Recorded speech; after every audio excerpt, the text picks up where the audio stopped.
Jimenez. Perales. Here. Cohen. Here. Roscoe. Davis. Here. Esparza. Here. Arenas. Here. Foley. Here. Mahan. Here. Jones. Present. Licardo. Present. You have a quorum. Jimenez is here as well. Thank you. Okay. Just as I was admiring my extraordinary leadership for supersonic speed of moving through this agenda, it appears that we need to go backward to items 3.5 to address a technical issue due to conflict. So we're going to vote on this. We're going to take two separate votes on item 3.5, which is the approval of terms and agreements to the various bargaining units.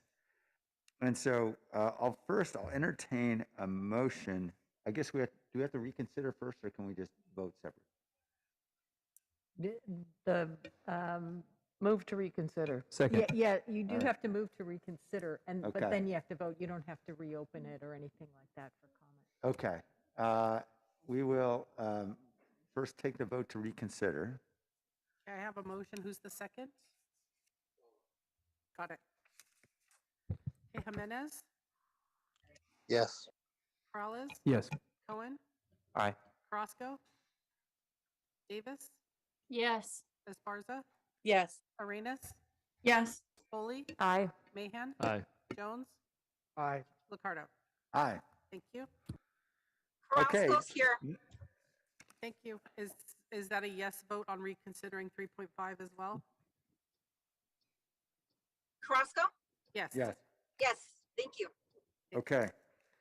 Now I'll entertain a motion as to all of the bargaining units except for OE3. Move approval of all the bargaining units less OE3. Second. Okay. And on this item, Councilmember Reyes? Did I'm you want to sorry? state your recusal? Would you like to Oh. state your recusal on the record? Sure, I'm recusing myself because my spouse is Oh, part wait, of. that's on the Oh, next item. I'm That's sorry. okay. She can say it for the whole thing. Okay, yeah, so you're recusing yourself on the next vote as to OE3, is that right? Right, that's item F. Correct. Yeah, okay, thank you. So Councilwoman Reyes will vote on this motion, then she's going to recuse herself on the next one. Let's vote on this item. Jimenez, Yes. Morales, Yes. Cohen, Aye. Crosco. Crosco, Davis, Yes. Esparza. Yes. Arenas is recused from this one. No, she No, can vote not on this this one. one. Sorry. I got It's a them yes flip-flop. on this. My Sorry. fault, I confused everyone. Foley, Aye. Mahan, Aye. Jones, Aye. Licardo. Aye. Thank you. All right. Move approval on OE3. Second. Okay, motion from Councilmember Foley, I think it's seconded from Councilmember Esparza. Let's vote. Jimenez, Yes. Morales, Yes. Cohen, Aye. Crosco, Davis, Yes. Esparza, Yes. Foley, Aye. Mahan, Aye. Jones, Aye. Licardo. Aye. Thank you. Okay, we're going to go forward then to item 7.1, which is a Guadalupe Gardens encampment work plan. And it looks like we got a few folks here ready to present. Is that right? I don't have a presentation, but yeah, you thank want to you. offer one. Yeah, thank you, Mayor. John Cicerelli, Director, Parks, Recreation, Neighborhood Services. We do not have a presentation today. Oh, okay. We're here for questions. very ready. The plan is in front of you. The memo is pretty short. It's mainly just the two tables, one that shows sort of the month by month for housing and then the month by month for the encampment abatement. So we're happy to answer any questions. Jackie Morales-Ferran, Director of Housing, will be here momentarily. But now you have me, you also have Andrea Flores-Shelton, our deputy, and Olympia Williams, our division manager. So if you want to get into the encampment management side of things, to begin with, Jackie will be here in a few minutes. I do want to just give the council one quick update that we didn't know by the time the memo published, but I'll let you know now that the FAA has affirmed in writing to the city that they are accepting of this plan and the delay and the push out to the end of September. So that piece of the puzzle is solved. Thank you, John. Sure. All right, and thank you, Andrea and Olympia and everyone on Jackie's team as well. Okay, let's go to the public. Blair Beekman, Hi, hi, Blair Beekman here. I was a little late for the meeting today. For the other items on today's agenda, I hope you can remember, I don't know, I've been going to these meetings for a number of years now, and I think you can get a sense of how my voice and my feelings about some of the previous agenda items. For this item, I'm a bit surprised. There's been a lot going on in Columbus Park and the Guadalupe Gardens area in the past month that I'm a bit hurt that you're not offering a bit of a city staff presentation at this time on this item. I think what I can do and offer, and I have been offering, is, and I know that you guys try to practice it, but to remind yourselves that with tow issues, if you can help the people who are there with their tow issues and try to give them, the most, flat out discount price, services, if you can offer, good government services to people so they can move their vehicles out of the area, good luck in those efforts, how to do that and how to work on that, and that the community there can feel they can ask you. That's important, and I don't know the depth of how that works, but boy, to say this here publicly and openly, I hope can do a lot to dispel, the superstitions we all can have at this sort of process. It's important that people can get their cars towed, and you do a good service if you can tow those cars for them. So good luck how to address that sort of issue with ourselves, and it should be open and free, and yeah, just good luck how we can make that an open conversation. Thank you. back to council. Okay, questions from the council? Councilmember Davis. Thank you, Mayor. There was something in the report about being document ready. And is that something that Home First helps with for individuals waiting for housing? They need to be document ready, it said? Hi, this is Jackie Morales Friend. I'm the Director of Housing, and yes, that is exactly one of their tasks is to help people find their documents and also to sign up for documents if they're lost or to obtain documents that they need in order to move to the next step. Okay, thank you. And then on the illegal dumping issue, are we sending out tickets to those that we're seeing on the cameras that we put out? Thank you, Councilmember Davis. Andrea Flores Shelton with PRNS. The cameras we're working through with the vendor on ensuring that we can have access and frankly, operating cameras. We're having a challenge with the vendor right now, but we are continuing to work with the vendor to ensure that the cameras that have been deployed are operable. So the good news is that we've seen a significant decrease in illegal dumping around the perimeter. We think the cameras are acting as a deterrent. We are also seeing stolen vehicles that were a spike in April. That's also reduced.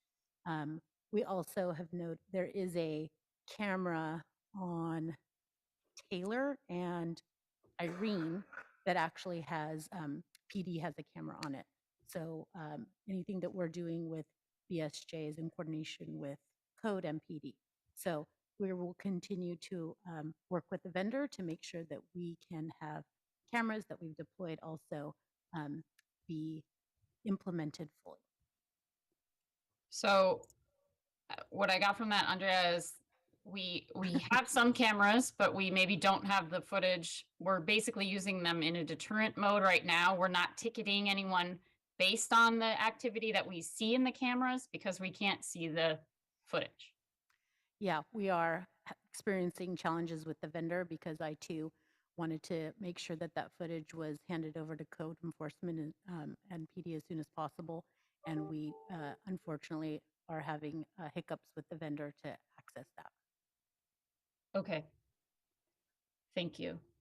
And then in terms of the housing work plan, I see, Jackie, that it's ramping up from 1 month to the next. Is that because we are hoping more, or we're planning for more housing units to come online as time goes on? And it's also because that question that you asked me about, which is people getting ready and finding their paperwork. So we're anticipating more people will be ready. And it also takes more time for people just to find the actual housing. So if they have for example, a rapid rehousing or rental assistance program, we're not going to see anyone moving, most likely, or very few who move in the first month, but we begin to see movement, much greater movement in the second month, because again, the paperwork and actually finding a place. So things opening up, people moving in, and then, we just anticipate slots opening up in our interim housing as well. Okay. Is anyone from Home First here? There's not. Okay. I'm curious about how the casework is going and whether there's still resistance among the individuals who are there to participate. I think you're just talking about the people whose names we didn't originally have when we did the initial outreach and count. And at that time, it was very specific to this count. I don't have any updated numbers regarding how many of the people we have actually identified since then, but I am happy to forward that information to you later this week. Okay, thank you. That's it for my questions. Thank you. Other questions from the council? Okay. I think that might be a good sign. Thank you for the progress that's reflected in the report, and most importantly, the work plan that gives us a very clear picture of what needs to be done in the months ahead. It feels like after a lot of challenges and wheel spinning, we're really getting traction now, and it's great to see. Hopefully, we'll see more and more people getting housed, and hopefully soon a beautiful trail and park for our community. So thank you. We need a motion. Oh, okay. We do need a motion. What the heck? Move approval. Is there a second? Second. Okay. Second from Councilmember Davis. Let's vote on Councilmember Foley's motion. Jimenez, Yes. Morales, Yes. Cohen, Aye. Roscoe, Aye. Davis, Yes. Esparza, Yes. Arenas, Yes. Foley, Aye. Mahan, Aye. Jones, Ricardo. Aye. Thank you. All right. Thank you. Thanks, everyone. All right. 8.1 is the public hearing on the Japantown Business Improvement District Budget Report and assessments for fiscal year 22-23. And I have a script. Before I open the public hearing, has the city clerk received any written protests? No written protests have been received from the Japantown BID. Okay, so no written protests have been received. This time we'll open the public hearing and hear public testimony. Anyone in the community like to speak? I have no hands. All right, we're going to now close the public hearing. Since the business owners in the Japantown Business Improvement District have supported the proposed levy of assessments, I will now ask the council to consider adoption of the resolution approving the budget report and levying assessments in the Japantown BID for fiscal year 22-23. Move approval. Second. Motion from Councilmember Perales. Let's vote. Jimenez, Yes. Morales, Yes. Cohen, Aye. Roscoe, Aye. Davis, Yes. Esparza, Yes. Arenas, Yes. Foley, Aye. Mahan, Aye. Jones, Aye. Ricardo. Aye. Thank you. Okay, we got lots of affordable housing coming up. That's all good news. 8.2, actions related to the Project Home Key 2.0 funds for Arena Hotel located at 817 the Alameda. And Jackie, there's going to be a presentation on this item, is that right?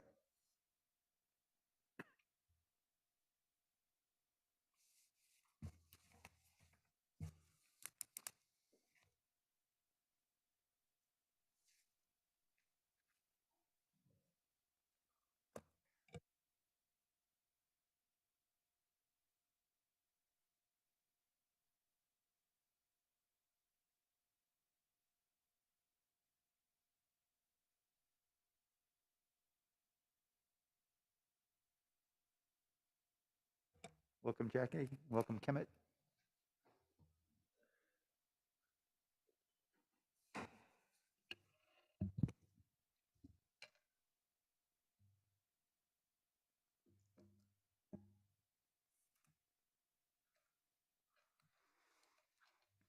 Good afternoon, Mayor, City Council.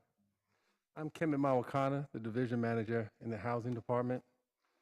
I'm joined today by Jackie Morales-Ferran, the Director of Housing, and we're here to request City Council approval and to accept a Home Key Grant Award for the Arena Hotel. Next slide, please.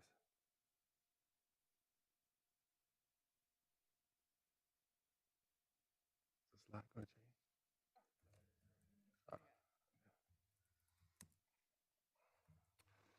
The Arena Hotel is located at 817 the Alameda. It is a 89-unit hotel. In December of 2021, the city applied to the California Department of Housing and Community Development's Home Key program for funding to acquire, rehabilitate, and operate the site. In May 2022, HDC announced the city had been awarded a Home Key Award in the amount of approximately $25 million.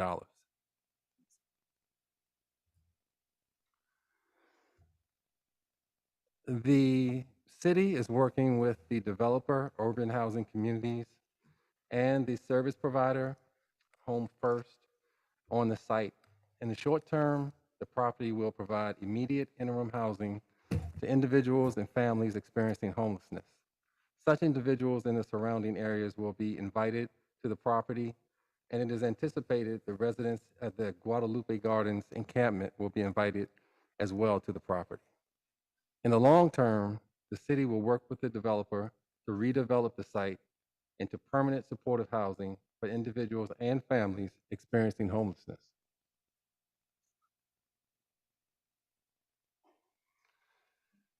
I want to take a moment to recognize the efforts of the team that worked on this development.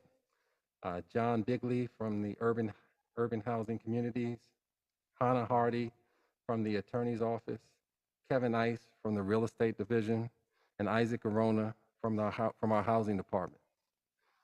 This is a tremendous opportunity to bring over $25 million in state resources to our city, providing homes to our most vulnerable residents, and it's due to the hard work of that team.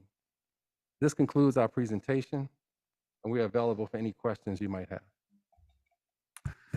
Thank you, Kemet, and thank you, Jackie, both for the work and for the great news and securing these dollars. So obviously, it's a very competitive program statewide, and it says a lot. We're able to get that large a commitment. Obviously, testament to a really strong proposal that the team put together. Okay, let's go to the public. Blair Beekman?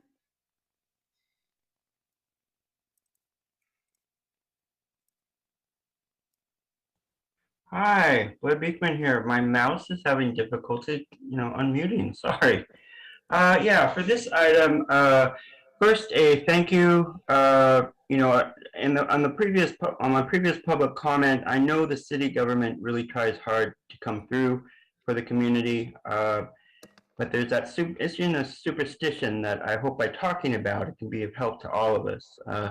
And the same goes for this item.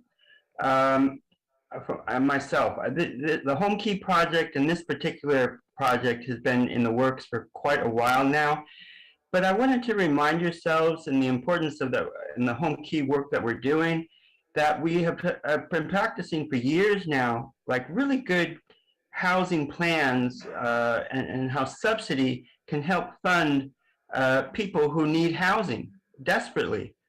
And we're at the time where we're receiving a whole bunch of new subsidy funds at this time. And we need to be able to talk about that openly, and that it can be an open conversation for the community to understand, how people of low income can have better choices now in the future of their housing, and that they can get help in subsidizing their own housing needs. And that is really, I think, the root at addressing our homeless issues. We're getting funding that we've never been able to receive before that can really be of help. And I just wanted to remind ourselves of that at this time again, and just that the more we talk about it openly, it becomes easier to talk about and less superstitious, and we grow more comfortable with how we can help each other in the community. Thank you. Back to the council. All right, thank you. Back to the council. Comments? Move approval. Second. Okay, motion second. I want to also thank Councilmember Davis for support of this project in her district, as well as Councilmember Perales, because we started this whole business of motel conversions back before Gavin Newsom made it cool. I guess back in 2015, and then we made the first two purchases in 2016, I think. And I think it's been a very successful model, and it's great to see us continue to expand this. Obviously, the need is far greater, but we'll continue to make really rapid progress this way. So thank you. One last question. It appears there are 15 slots that are held for residents of Guadalupe River Park. Can you give me a sense of why 15 and why not, say, 30 or 45? Sure. The reason why we picked 15 was because when we transitioned people out of the what was known as the jungle many, many years ago, we actually placed everyone in, or the overwhelming majority of people, into one hotel. And we found that that put a lot of stress on the hotel. And so it was recommended by almost everyone that worked on that project for me to limit the number of people in each facility in order to limit the impact to the overall facility and well, the actual units themselves. So Okay, thank you. All right, let's vote then. Jimenez, Yes. Peralez, Yes. Cohen, Aye. Crosco, Aye. Davis, Yes. Esparza, Yes. Arenas, Yes. Foley, Aye. Mahan, Aye. Jones, Aye. Lucardo. Aye. Thank you. All right. On to 4 more projects of great importance. 8.3 are actions related to loan commitments for 4 new affordable housing development. There's no presentation on this one, Jackie? we do have a Oh, brief okay. presentation on this one because we do want to brag about the investments and the number of apartments we'll be building, and we're just waiting for those slides to come up. And here we go.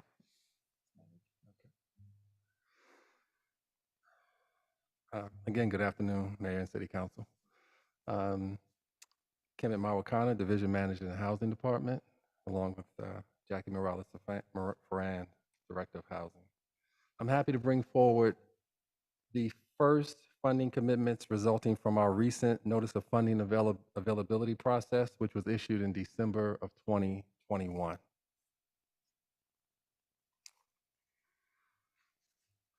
There are 4 projects seeking funding commitments today. Tamian Station with 135 apartments, The Charles with 99 apartments, 1860 Alum Rock with 60 apartments, and 777 West San Carlos with 154 apartments. I'll walk you through the details or highlights of some of each of the 4 projects. Starting with Tamian Station. Tamian Station will consist of a 5-story building with 135 total residential apartments and a 3,000 square foot commercial space to be used as a child care center. CORE, the developer, has partnered with the Low Income Investment Fund and Santa Clara County Office of Education to solicit proposals from Title V child care providers to offer subsidized child care services.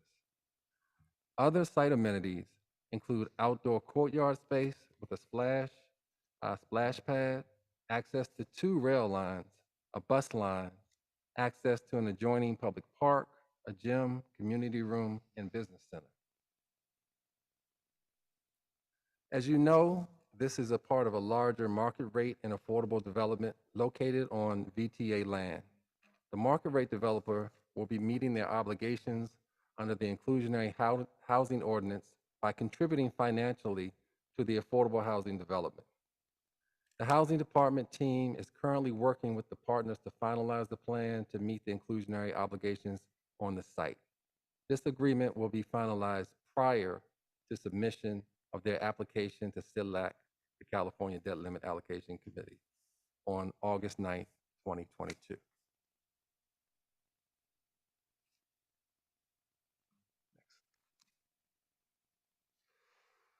Tamian is seeking $16.8 million in funding from the city, and the county is committing $25 million, and HCD is committing $16 million in ASIC funding. We are seeking the necessary authorizations to approve a LTV in excess of 100%, approve float-up language to allow rent increases in the event of foreclosure, and authorization for the director to negotiate and execute relevant documents. That's the current slide is an image of what we expect the final completed project to look like in its entirety with the affordable and market rate buildings.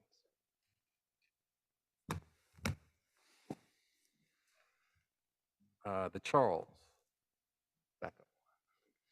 That's okay. The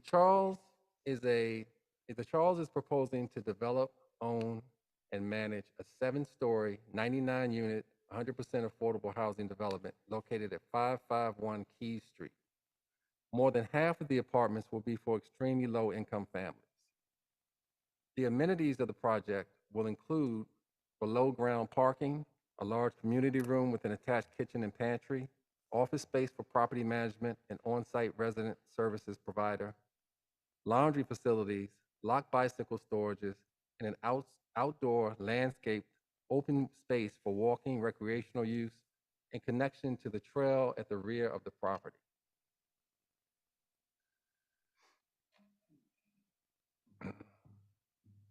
They are seeking 9.7 million in funding from the city, and the county is committing over 12.4 million, and the Housing Trust of Silicon Valley is committing 4.5 million to the project. We're seeking the necessary authorizations to approve LTV in excess of 100%, approve float-up language to allow for rent increases in the event of foreclosure, and authorization for the director to negotiate and execute relevant documents. The third project is 1860 Alum Rock. Again, Charities Housing, the developer, is proposing to develop, own, and manage a new mixed-use 60-unit, 5-story, 100% affordable housing development located at 1860 Alum Rock. The ground floor will contain approximately 3,100 square feet of commercial space, residential common area, utility spaces, bicycle storage, and enclosed parking. The upper floors will include 59 affordable units and 1 unrestricted manager's unit. Charities has partnered with Amigos de Guadalupe to develop a new Amigos de Guadalupe Center for Justice and Empowerment in the commercial portion of the development. From the current location, across the street from the proposed 1860 Alum Rock housing development, they serve East San Jose residents with services ranging from education, housing, immigration, and advocacy. Amigos de Guadalupe and Charities Housing entered into a memorandum of understanding in January of 2021 for charities to provide support in the entitlement, design, and financing of the development, and Amigos de Guadalupe will provide advocacy, support, and fundraising for the development of the commercial portion as necessary. They are seeking funding of $7.5 million from the city, and the county is contributing over $8.5 million. Again, the necessary authorizations are approval of LTV in excess of 100%, approval of float-up language to allow for rent increases in the event of foreclosure, and authorization to the Director of Housing to negotiate and execute relevant documents. And the fourth of the 4 projects coming forward for funding commitments is 777 West San Carlos. 777 West San Carlos Affordable Housing Development is proposing a funding commitment of $19 million to Danco Communities to design, develop, construct, and manage a new 154-unit affordable housing development on 1.22 acres. The building is a 6-story, 5/1 podium-style structure. The building will be served by 2 elevators and be fully accessible per California accessibility standards. There will be 74 parking spaces on the ground floor in addition to bike and motorcycle parking, and dedicated parking for caretakers. Community amenities include a multi-purpose room, community room with a full kitchen, manager's office, and therapy rooms for individual sessions. There will also be a fitness room, yoga room, bike parking, bike repair area, package storage area, pet grooming room, trash room, and multiple elevators. Childcare, there will also be a childcare center. In April of 2022, the City Council approved a childcare spending plan using American Rescue Plan funds, establishing a $900,000 fund for tenant improvements for childcare centers proposed as part of affordable housing developments. The 777 West San Carlos Affordable Housing Development was selected for this grant due to its location in a high priority for childcare zip code. This will be the first award of these childcare funds to an affordable housing development. The 3,000 square foot childcare center on the site will provide care for 50 children. We're recommending a $247,500 grant from the $900,000 fund for construction costs related to the Child Care Center. These funds will be committed as a part of the recommended action for this memorandum. They are seeking $19.1 million in total from the city and are receiving $29.7 million from the county. The necessary authorizations are again, LTV above 100%, approval of float-up language, and authorization to the Director of Housing to negotiate and execute relevant documents. Jackie, would you speak to some of the benefits that these projects Yes, bring?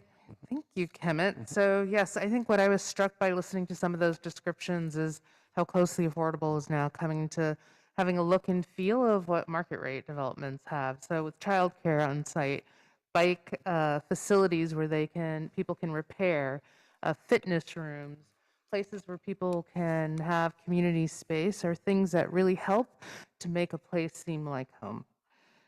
Additional benefits include, while the city is investing in these 4 developments over $53 million, we are leveraging $329 million of investment. So for every $1 that the city spends, over $6 is invested as a result of this commitment. The other thing is that these are loans, they are not grants, and that the funding gets repaid over time. For the housing department, this has been significant. The only reason we survived, and there were very few housing departments that survived the elimination of redevelopment, was because we had such a large loan portfolio. The majority of the housing department at the time that I took over was funded by those loan repayments. We've managed over time, thanks to your funding commitments through the housing impact fee, the commercial linkage fee. We've created other funding streams for the housing department, but loan repayments provides one of those funding streams. It's also important to realize that the city's investment is usually a one-time investment, and we have no obligation to provide any additional funding to the development. We don't support ongoing operating costs, and that the county, when we have permanent supportive housing, provides an additional operating grant to support the development. Otherwise, the operations are all collected via the rents and any additional subsidies that the developer receives. There's also a 55-year land use restriction that's recorded against the site. And in many of these, either the city or the county owns the land to protect and to ensure that the land and the structures above them will remain in the control for a public entity for any future benefit. The other thing that we see in these, out of these 4 developments, is that 2 of them are going to be providing childcare centers, and we're offering nonprofit space. This is a dramatic change from what we have seen in the past. And again, these investments have come because of our partnerships on the childcare side with the library. So I want to thank Jill Borden and her staff for helping us. And then our commitment to really help nonprofits and to try to create more partnerships with our affordable housing and the nonprofit community, because we understand the importance of having really some community and commercial space on the ground floor. And then lastly, these investments also provide fees to the city. So they will be paying a little over $5 million in impact fees and taxes that benefit us. And then I just want to close that, most importantly, what these investments bring to us is that they create a home for individuals and families who have been priced out of our communities, including our most vulnerable residents who are unhoused and living on our streets, and our struggling families who live in overcrowded and unsafe conditions, or for people who are spending a significant amount of their incomes on their rents. We can see that rents are increasing every year again after the recovery from COVID, and it will continue to be a challenge for people who make low income and some moderate income wages for people to afford rental housing. And so these investments are very important. And so with that, we are available for questions. Thank you. Thank you. Thank you, Kemet. Thank you, Jackie.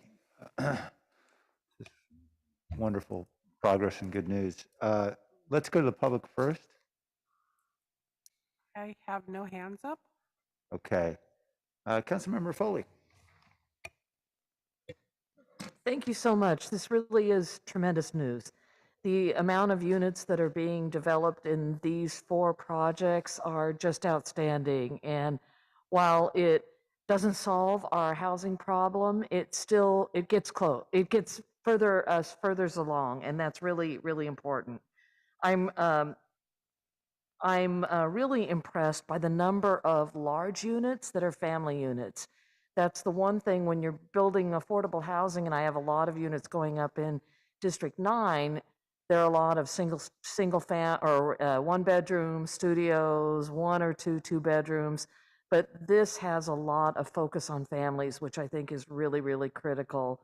And to that goes the child care centers, which is really important to allow those moms and dads to put their kids in childcare and then go out and work or seek employment. That's really critical. I'm really excited to see that. I have a couple of questions for you, though, specifically regarding 777 West San Carlos. In the memo, it states that 20% of the units are listed as ADA mobility units. I assume that means that they are built with wider entrances, with handrails and things like that that make them ADA accessible. Is that what a mobility unit is?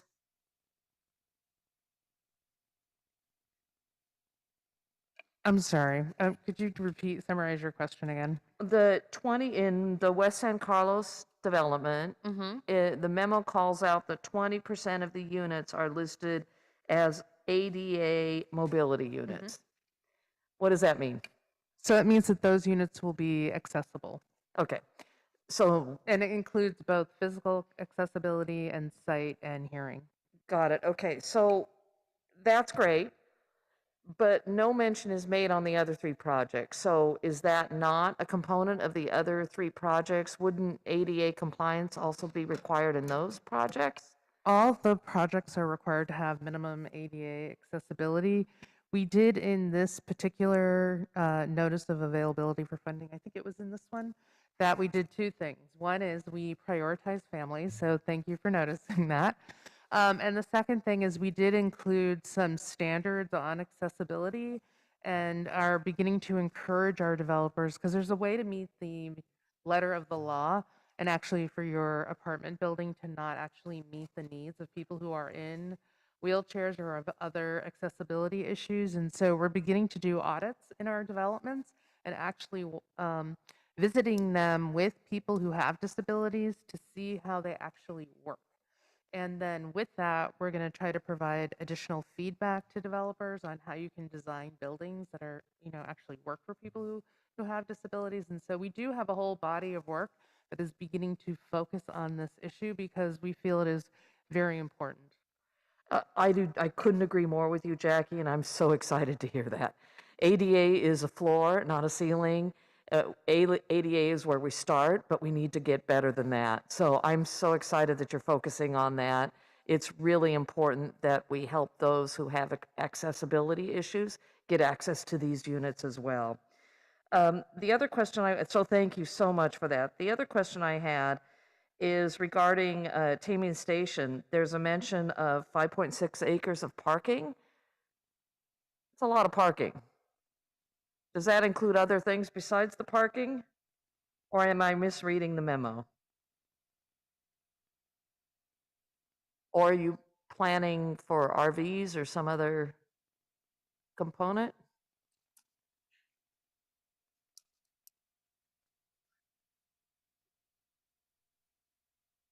Yeah, it must include additional parking because the Tamian Center also includes market rate housing development as well.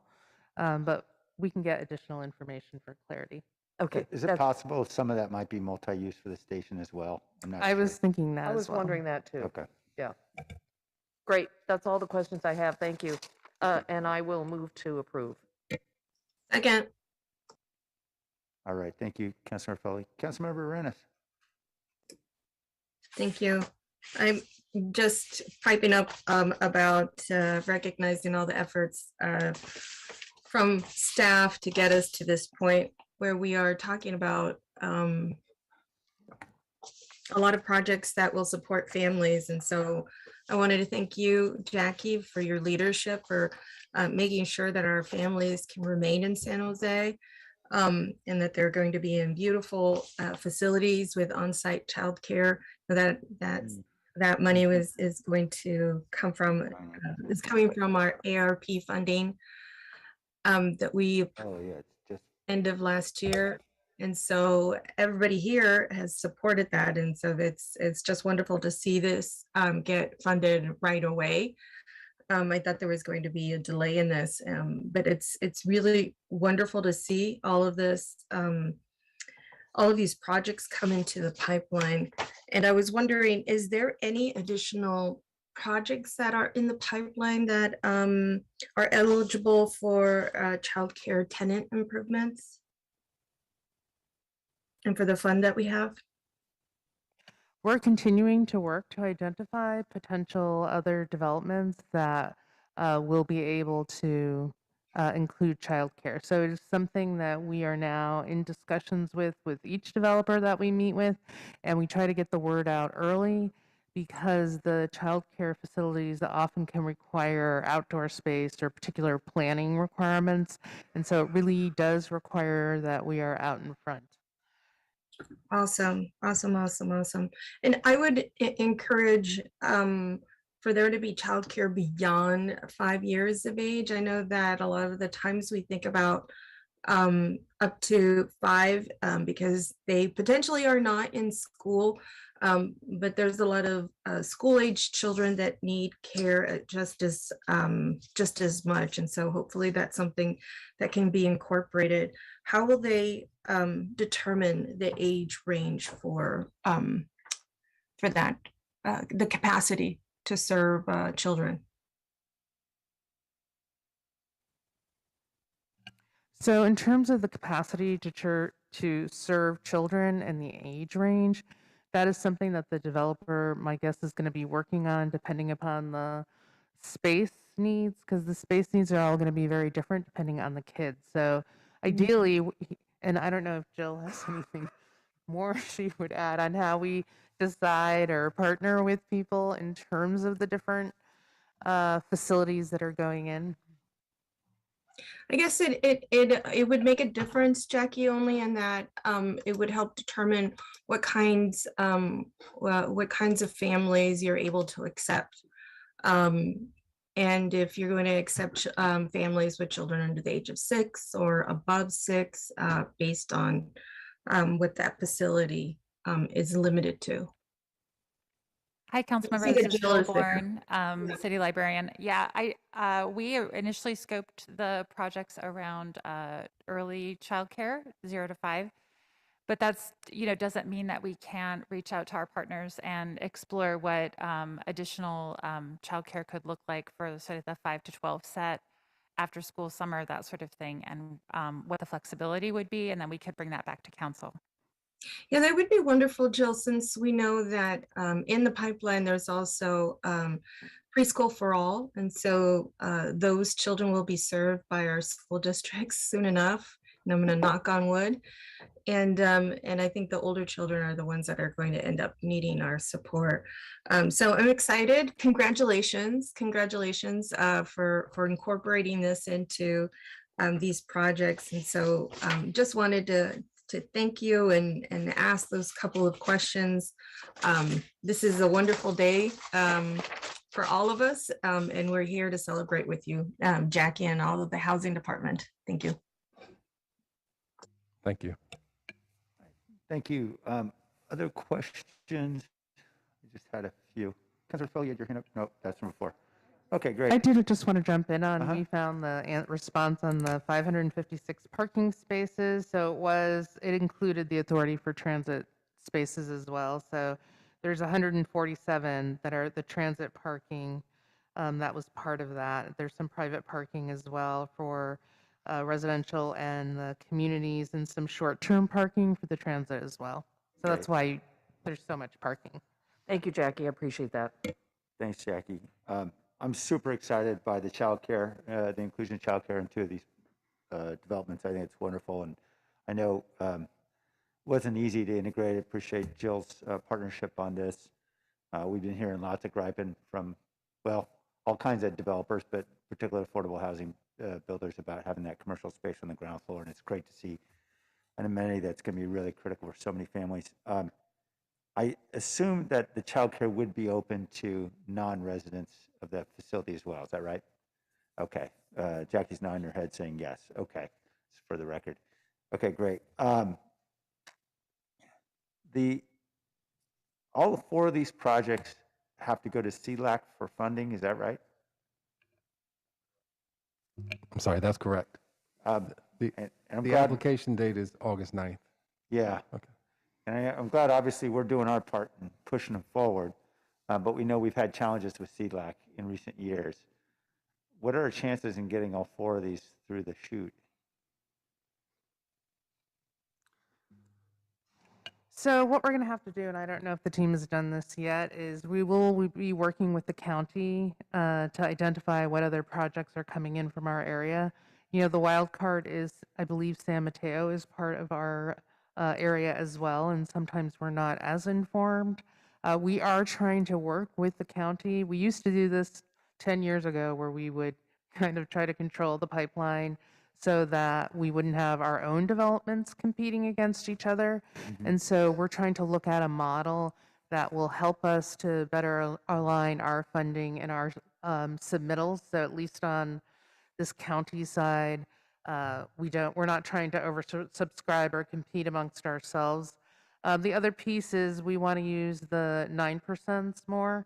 That used to be the primary mechanism, even though there wasn't a lot, and we're finding our developers crazily going through the 4% seems to be easier and they're more competitive. But we would like to also start figuring out how we have access to the 9% side as well. So we're hoping with the changes that were made in CIDLAC that we'll have better opportunities to be competitive. But that's the best we can do right now. We will certainly report back to this council if we're experiencing the same level of delays, because certainly it's frustrating for us and of course the developers, and I know for you all, that we're making these investments and we can't seem to get all of the financing in place to let them go. Right. Understood. Understand we can only do our part. The 4 and 9% you're referring to, Jackie, suggests to me we're also seeking tax credit financing as well. Is that right? We're also trying to get tax credit allocations for these? Yes, the 9s and the 4s come with tax credit. Yeah. Right. Okay. So would all 4 of these projects also? I always understood CLAC to be a different process than the tax credit allocation committee. Am I confused here? I've been confused before. I assume these are 2 different sources of financing. There are. The bonds So and there's the bonds Yeah. and the tax credits. I just think of them as one Oh. because they come together. You can't get the bonds. The reason that people apply for bonds is because you get the tax credit. Okay, they can only come. Okay, I got it. Okay, thank you. And then with regard to the family units, and certainly no one would argue against building affordable housing, 2-bedroom, 3-bedroom for families. Particularly as we think about the ELI units, I know, Jackie, we've had offline conversations about one project in particular where there seems to be a challenge in getting families lined up to be able to take the available units. And I'm just wondering to what extent there is some flexibility for the managers, the operators of these facilities to be able to move the ELI designations around from one unit to another based on where the need is, to be able to best address the needs so that we're not leaving some people out on the street while a unit's vacant. No, that we are not able to move those AMI targets across the different bedrooms You can't do sizes. that. So yeah, no, and mostly because it's all the amount of their loans are set based on the amount of rents that they generate. And so a Right. 3-bedroom at 30% would generate way less than a 1-bedroom, and so it just Right. It would change all the financing. I think, to the extent we have the more affordable threes and twos uh, don't have those challenges. We certainly had challenges when I first got here 15 years ago. The 60% units were actually really hard to fill up. They had large amounts of vacancies, Right. and over 15 years, that has really changed. So you can't get the kinds of rents that the affordable right now is generating at that 60% level. But clearly, we always do better at the lower area median incomes because there's literally nothing in the market that people can find. Okay. So you're not concerned about any of these units going vacant while we're dealing with bureaucracy at the county or anywhere else? No, because many of these particular apartments are just regular affordable. So Alright. these are a good mix of both permanent supportive housing and affordable. And even with the permanent supportive housing, the county has done an excellent job in really improving their ability to move people into apartments. And to the extent we're able to eventually work on a program, right now they have an actual site where they put people in as they're waiting for their apartments.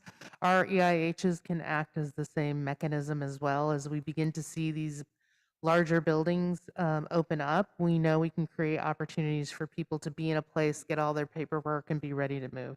Okay.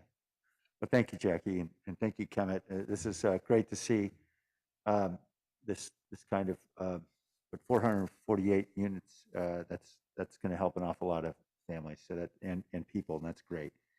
I just want to also thank our residents for approving Measure E. I think we never would have foreseen here we'd be a couple years later with $110 million that we're investing into affordable housing solutions like this, and it's great to see. So I'm thrilled. All right, Councilmember Arenas, you had your hand up. Is that from before? Oops, yeah, that's from Okay. before. All right, let's vote then on the motion. Jimenez, Yes. Morales, Yes. Cohen, Aye. Roscoe, Aye. Davis, Yes. Esparza, Arenas, Yes. Foley, Aye. Mahan, Aye. Jones, Aye. Ricardo, Aye. going back to Esparza. Thank you. Okay, we got another one. Kemet and Jackie are on a roll. Item 8.4 is development of Kelsey Air Station Affordable Apartment Community located 447 North First Street. Is there a presentation? Nope. There's not. Okay, well, we're proud of this one too. Councilmember Perales? Yeah, thank you. Very proud of this one. Excited to see this last bit of funding get awarded today. And I want to thank our housing team as well as the team from the Kelsey. This particular development is really special because of how it is serving people of all abilities. So it's creating affordable units, but specifically the entire building itself will be fully accessible to people of all abilities. And so it's a tremendous new development, and one that I hope that we see more of in both on the affordable and market rate side. I mentioned earlier a couple months ago when we recognized Cerebral Palsy Awareness Month about my aunt, and my aunt is currently in a rehab facility. Hopefully we'll be getting back out, and she's lived in a traditional apartment, one that she will not be able to move back into, and she is going to be in desperate need of a type of development like this for people of all abilities. And so we desperately need more of these, and I'm excited about this opportunity. It was an SB 35 qualified project, but the Kelsey team went above and beyond where they didn't have to and met with the community numerous times. It was challenging, as some of these projects are many times, but we were able to come to a great final product here, and I'm tremendously excited about this. And I do want to invite my colleagues, because we will be celebrating the groundbreaking of the project on July 30th at 3:30 over at 447 North First Street. And I'll ask my team and make sure that you are each invited if you wanted to come out and then celebrate that at San Pedro Market Square immediately following the groundbreaking at 5 p.m. Again on July 30th. And so I think it's an exciting project, and I'll move to approve. Second. Councilor Peralez, appreciate your comments, but are you sure it's not June 30th? I'm sorry, did I say July? Yeah. Yeah, June. Okay, good. Because otherwise I'm gonna be speaking at the wrong event. Okay, good. Thank you for the clarification on that. Yeah.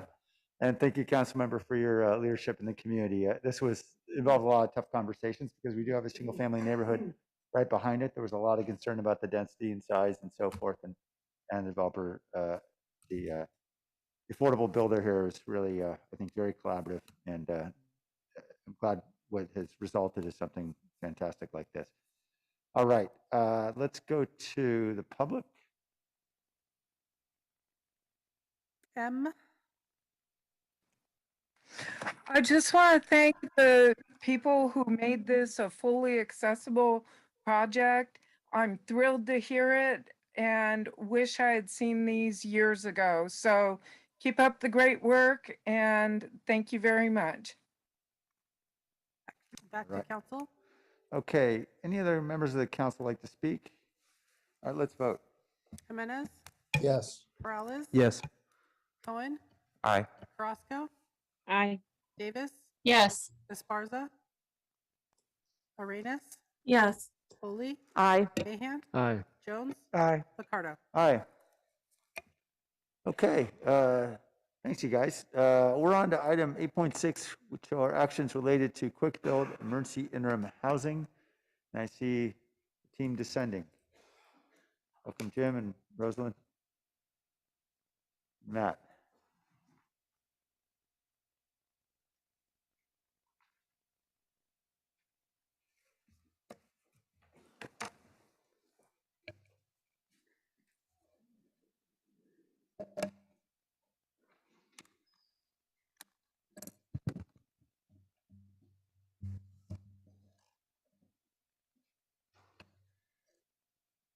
So I think we're ready to go. Good afternoon, Mayor, members of the council. I'm Jim Ortball from the City Manager's Office. Today we're here presenting the City Administration's recommendations on the next phase of emergency interim housing as directed by the council. Joining me on this item are James Stagey, Housing Development Administrator in the Public Works Department, Matt Cano, the Director of Public Works, Jackie Morales-Farrand, our Director of Housing, and in the back row, Rosalind Huey and Omar Passons of the City Manager's Office. They're also on our EIH team. We have about a 15-slide presentation. We'll try and move briefly through this. In September 2021, Mayor Liccardo and Councilmembers Foley, Peralez, Mahan, and Jimenez issued a rules memo that focused on increasing the supply of emergency interim housing and home key units, as well as identifying additional funding and operational strategies. Specifically, it called for 1,000 pandemic-era EIH units and 300 home key units. Sites should be spread across 6 council districts where no projects have been built to date in this category of shelter housing. It should focus on more effective and efficient operations of existing and future emergency interim housing facilities and coordination with the county related to providing services at these facilities. So with that direction, we started moving forward with our work plan and efforts. Before I get into the details of our recommendations, there are 3 council member memos actually. One issued by Mayor Liccardo and Councilmembers Peralez and Foley, and one by Councilmember Cohen. And then this morning, there was another memorandum issued by Councilmember Mahan. So staff will discuss these memos as we move through our recommendations, as we get into the site details. So we'll focus on the details of those memos as we move through our recommendations as well. So significant progress has been made to date during previous phases of emergency interim housing development and the Project Home Key program. That progress you can see on the screen. I'm not going to go into detail. It's outlined in the staff report as well. I think it's safe to say we've made a tremendous amount of progress, but the need is still substantial. And that's why we're here today to make additional recommendations on the next phase of development. So this is a pretty detailed slide. Lots of information effort went into this process. This slide focuses on the process that we use to identify sites for emergency interim housing expansion and new development. So at the Rules Committee in September of last year, the discussion and direction was to focus on existing lists of potential sites. So those existing lists had over 140 sites on them, but many on the list were not feasible or were minimally feasible at best. In fact, the best 6 sites have already been used for our existing bridge housing and emergency housing sites. Additional direction was provided to seek out more Caltrans sites and to evaluate whether expansion of existing sites made practical sense as well. And so we included that in our search effort. About 45 sites focused mainly in the 6 districts that don't have an interim housing facility today warranted and received an initial site visit to rule out obvious fatal flaws like steep slopes or unusable site configurations. The 45 sites had site conditions and characteristics assessed, including their size, their shape, their configurations, who controls the site, regulatory requirements, and various limitations. From the list of 45, we identified 19 sites that had feasibility and warranted very detailed evaluation, which our team undertook. That next phase aimed to determine if a site was viable, and we used the experience of the city team from recent site selection and project development and available site information to determine whether a site had the necessary requirements to develop and build a project. However, even though a project could be technically viable and we could build some level of project, it doesn't mean it's practical or would be a good use of city funding. It just may not yield enough units to meet the significant demand that we have. So with high demand for more shelter and limited funding and staff capacity to build and operate sites, determining which are the most practical is the most critical step in the process. The practicality phase focuses on conditions and characteristics that make up the best sites, including location, size, shape. Do we own it? And if not, can it be assembled or controlled? If so, how quickly can we do that? And how much would it cost to do that? Sites the city owns typically have the best path to project development because it eliminates site control issues, external agency review, and overly conservative standards that we've experienced working with other agencies at times. Cost and time to deliver will be greater if the city is not the owner. Practicality of a site is also assessed through the initial layout work or access to the site, utility connections, flow around a site, potential building locations and capacity and unit count are estimated. That information has led to what we believe is the most practical slate of sites, of 6 sites to meet council direction in districts that don't have projects, to do so in a cost-effective manner, and to deploy the projects as quickly as possible, with most of them in project development by December 2022, a pretty ambitious set of direction that we received.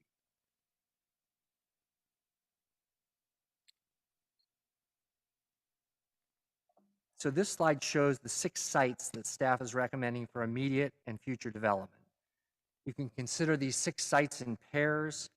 The first pair, 1 and 2, are existing sites that we recommend for expansion in line with City Council direction to explore existing sites. The second pair are 2 new sites recommended for immediate design and development, and the third pair are recommended for future development once the first 4 sites are programmed, designed, and under development, and the need for more units and remaining funding is available, and that's confirmed. So of the 6 sites you see here, 4 of them are in districts that do not have facilities, which when completed with the existing sites would bring the number to 8 in terms of the number of city council districts with an EIH facility. So we'd be approaching 80% of the goal that was laid out a number of years back. Of all the sites, 2 are city-owned and 4 are Caltrans-owned on this list. Moving on to the individual sites. This slide identifies the 2 sites recommended for a new development, for existing development,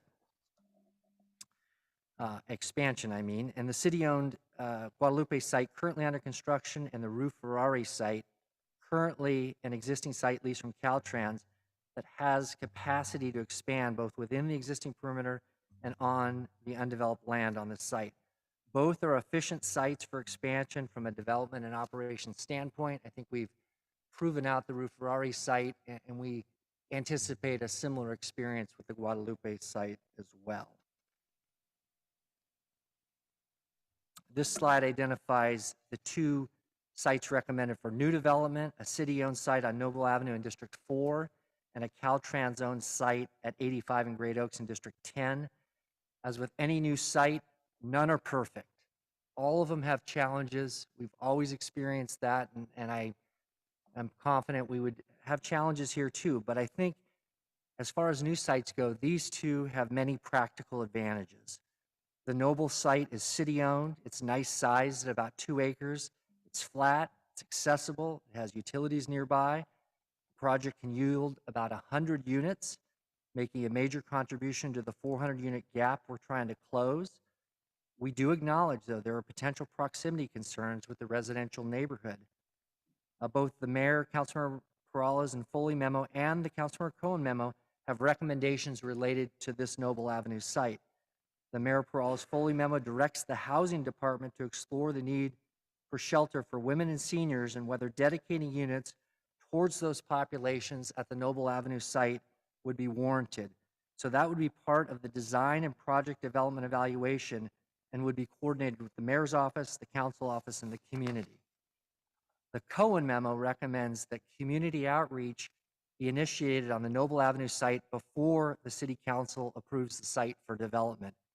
Staff understands the critical need for community notification and outreach.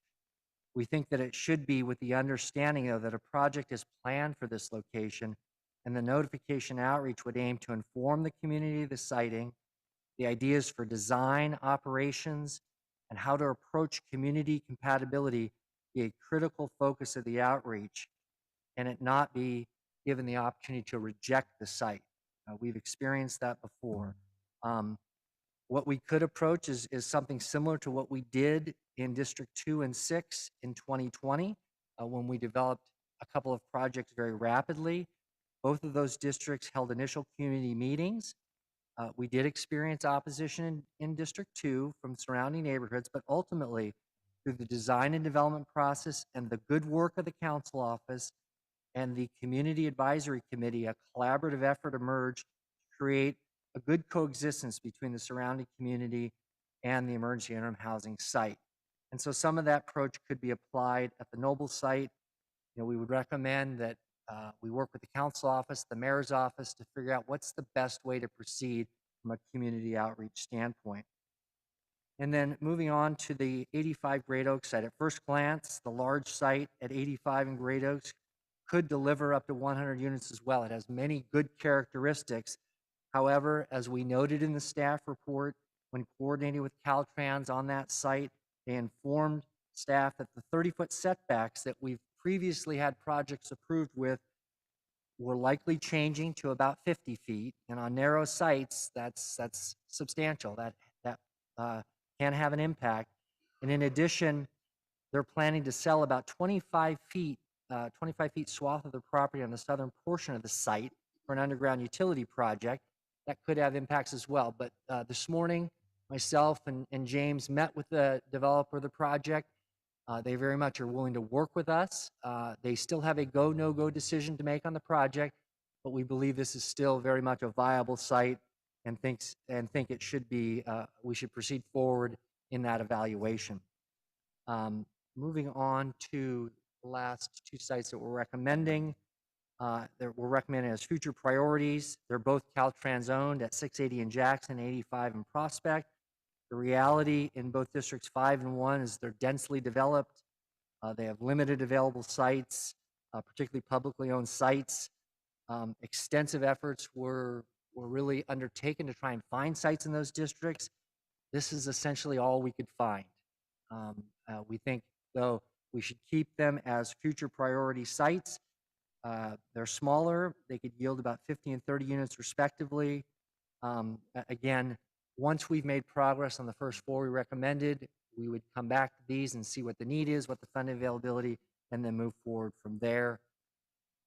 We have 2 slides here on alternatives in District 10. and District 4. Looking at the District 10 alternatives first, if the 85 Great Oaks site did not work out, we have a site at 85 in Santa Teresa near Oak Ridge Mall. It's an alternative Caltrans location. It's smaller than the Great Oaks site. It does have challenges related to setbacks and slopes, but nonetheless, a project could be viable there. But the question, how many units it could yield, probably is more in the 50 unit range, so it is smaller and it would yield less. Likely the more technically viable site is the large VTA site at the end of the light rail line in South San Jose at the Santa Teresa station.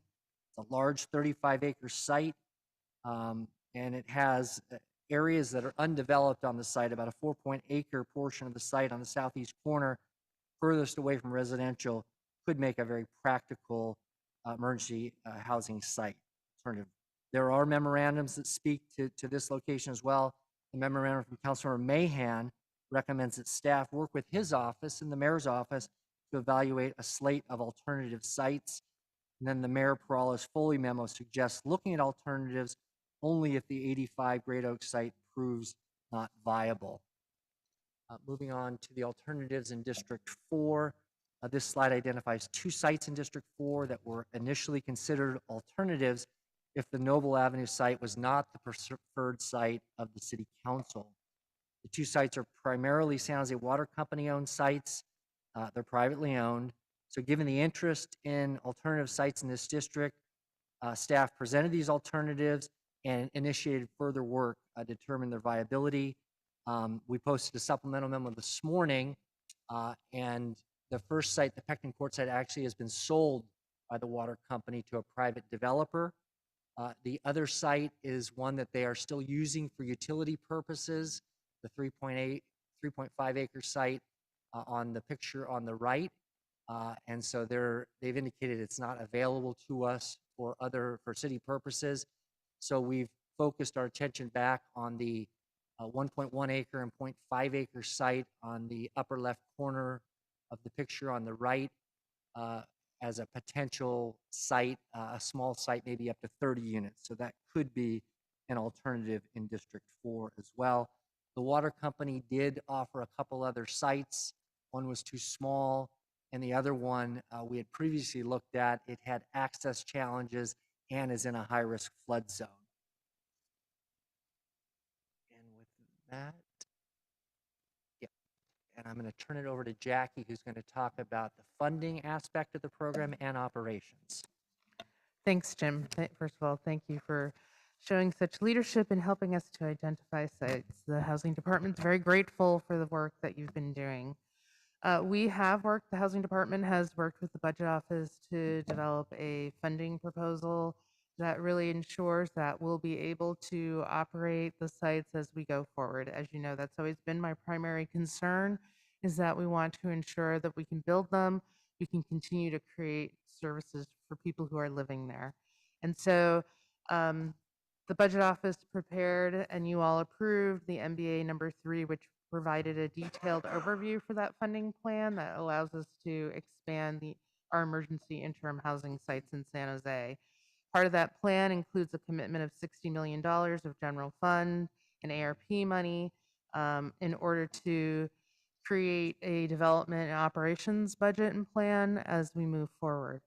And thank you to the City Council. You have moved forward in changing the funding priorities and created a new funding percentage and priority that will allow us to fund ongoing operations under Measure E. And we have $6.2 million estimated that we would be able to provide as an ongoing contribution to continue to operate the sites.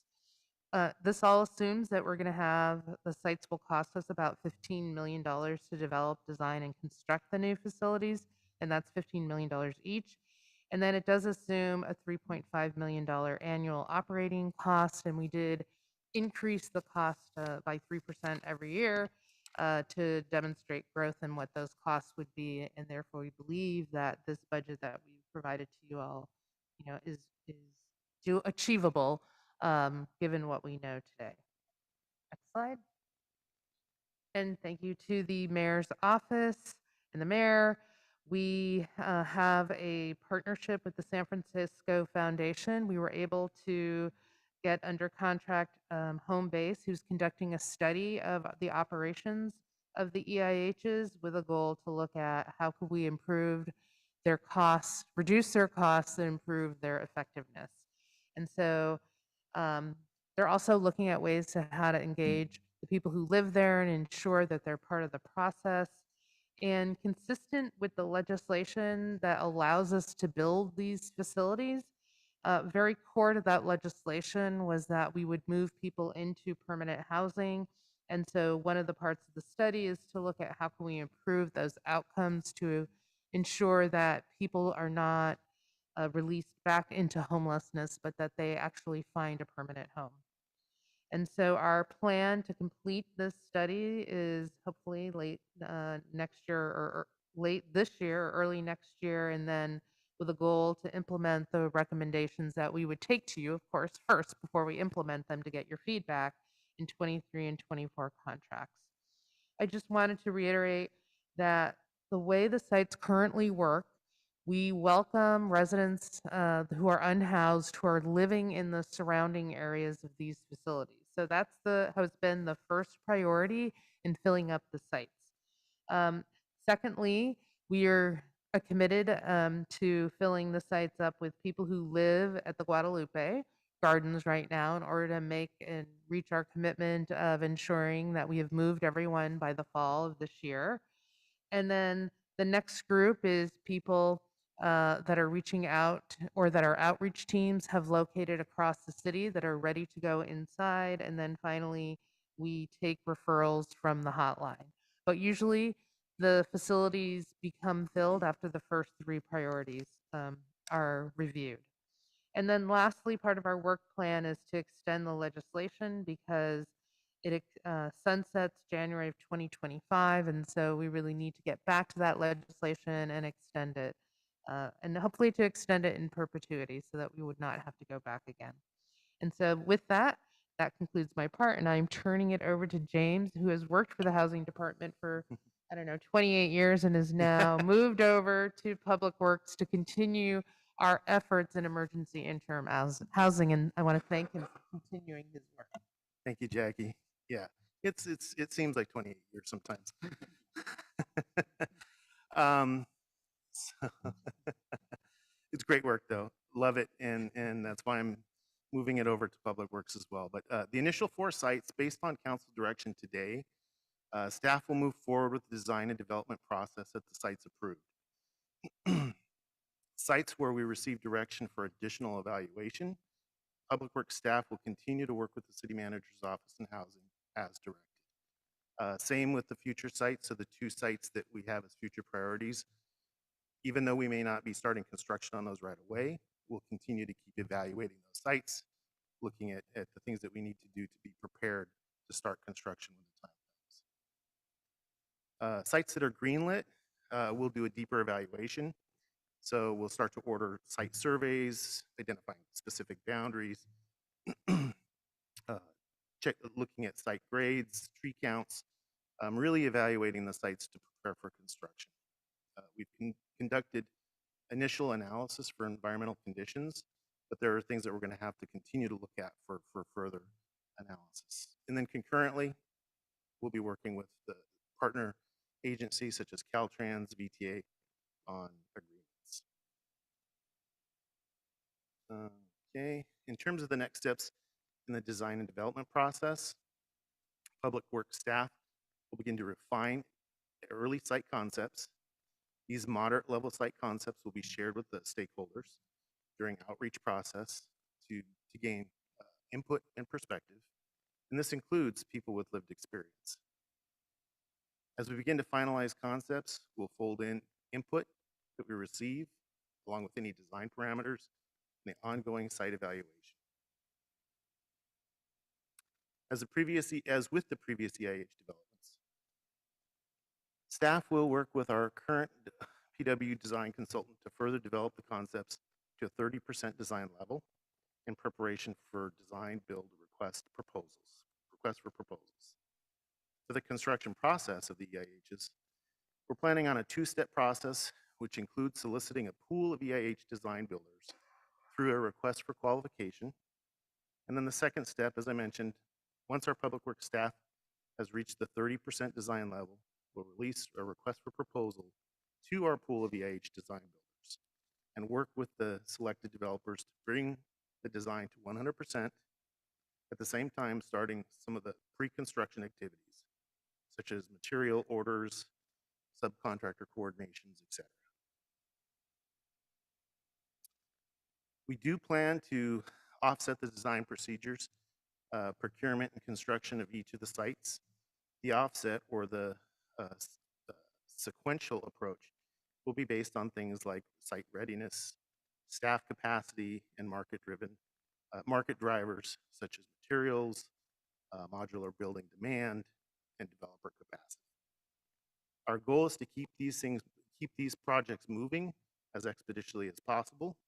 So we will actively work on the development of each site, whether it's to further evaluate the site, move forward with designs or developments.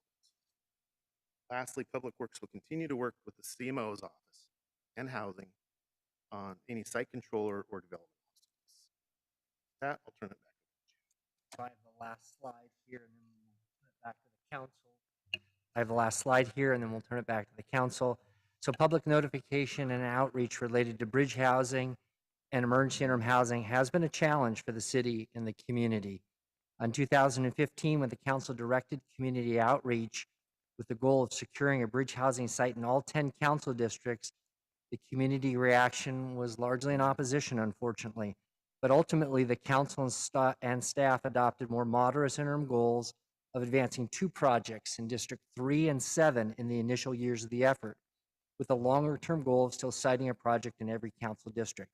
Fast forward that 5 years to 2020, the shelter crisis having exacerbated and the pandemic spreading, the city launched a second phase of EIH siting and development, assisted by state HAP funding and the governor's executive order that enabled the city to develop 3 EIH projects in record time in 2020 and 2021, with 4 projects now in 4 council districts, 2, 3, 6, and 7.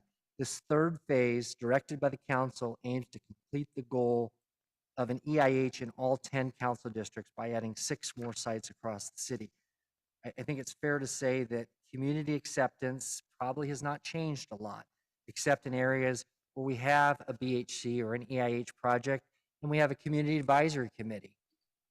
But future community notification outreach needs to be considered thoughtfully and with this history in mind. Staff recommends that we do it as a collaborative approach and a tailored approach with the mayor's office and the affected council office and the city administration. It should be focused on notification and outreach. It should be focused on ensuring community compatibility with the project. It should be focused on good design and good support services, but not on the ability to veto the project, or the likely outcome is that new projects won't move forward. We've had that experience in the past. But certainly we know we have work to do in the outreach area. And that concludes our presentation, Mayor. We're available for questions in your direction, and we appreciate the time and the patience this afternoon. Great, thank you all. All right, let's go to the public first. Blair Beekman. Hi, Blair Beekman here. In the presentation, Jackie Morales made an important point that there's a big issue of how to keep people housed once we get them in the housing. I don't know how much it relates to this item, but all my talk these past few months about how we need to practice the ideas of subsidy with low-income housing. When these subsidy plans in the age of COVID first started coming down, I first learned about this in Berkeley, and they were talking about, the Home Key program and all this new money coming in, but they had a major focus on how, the issue is that for decades now, in trying to house people, the reason why they fall out of housing is not because they're not pulling themselves up by their bootstraps and ready to go to work and everything. It's that they just simply don't have the money to continue paying for their rent each month. And they have a trouble in falling behind. And we don't have ways to help support that. We're now at a time that we can have a subsidy plan that can support these people who have difficulty continuously paying their rent month after month.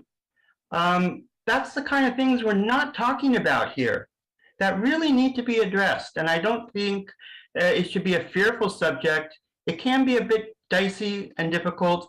It's always difficult to talk about subsidy and to be relying on it. But I think it's something we have to address. We're addressing a decades-old issue that once we find housing for people, they can't stay in it because they simply can't afford it. And that does mean job training. That means a whole bunch of different experiences that they need the subsidy help and support for that. And we have that now, and yet we don't make that more clear to ourselves how we can work on those good goals. I think that's the way to build a positiveness and hope for our future. I hope you can talk about these things more often, and good luck on how you talk about these issues. Thank you.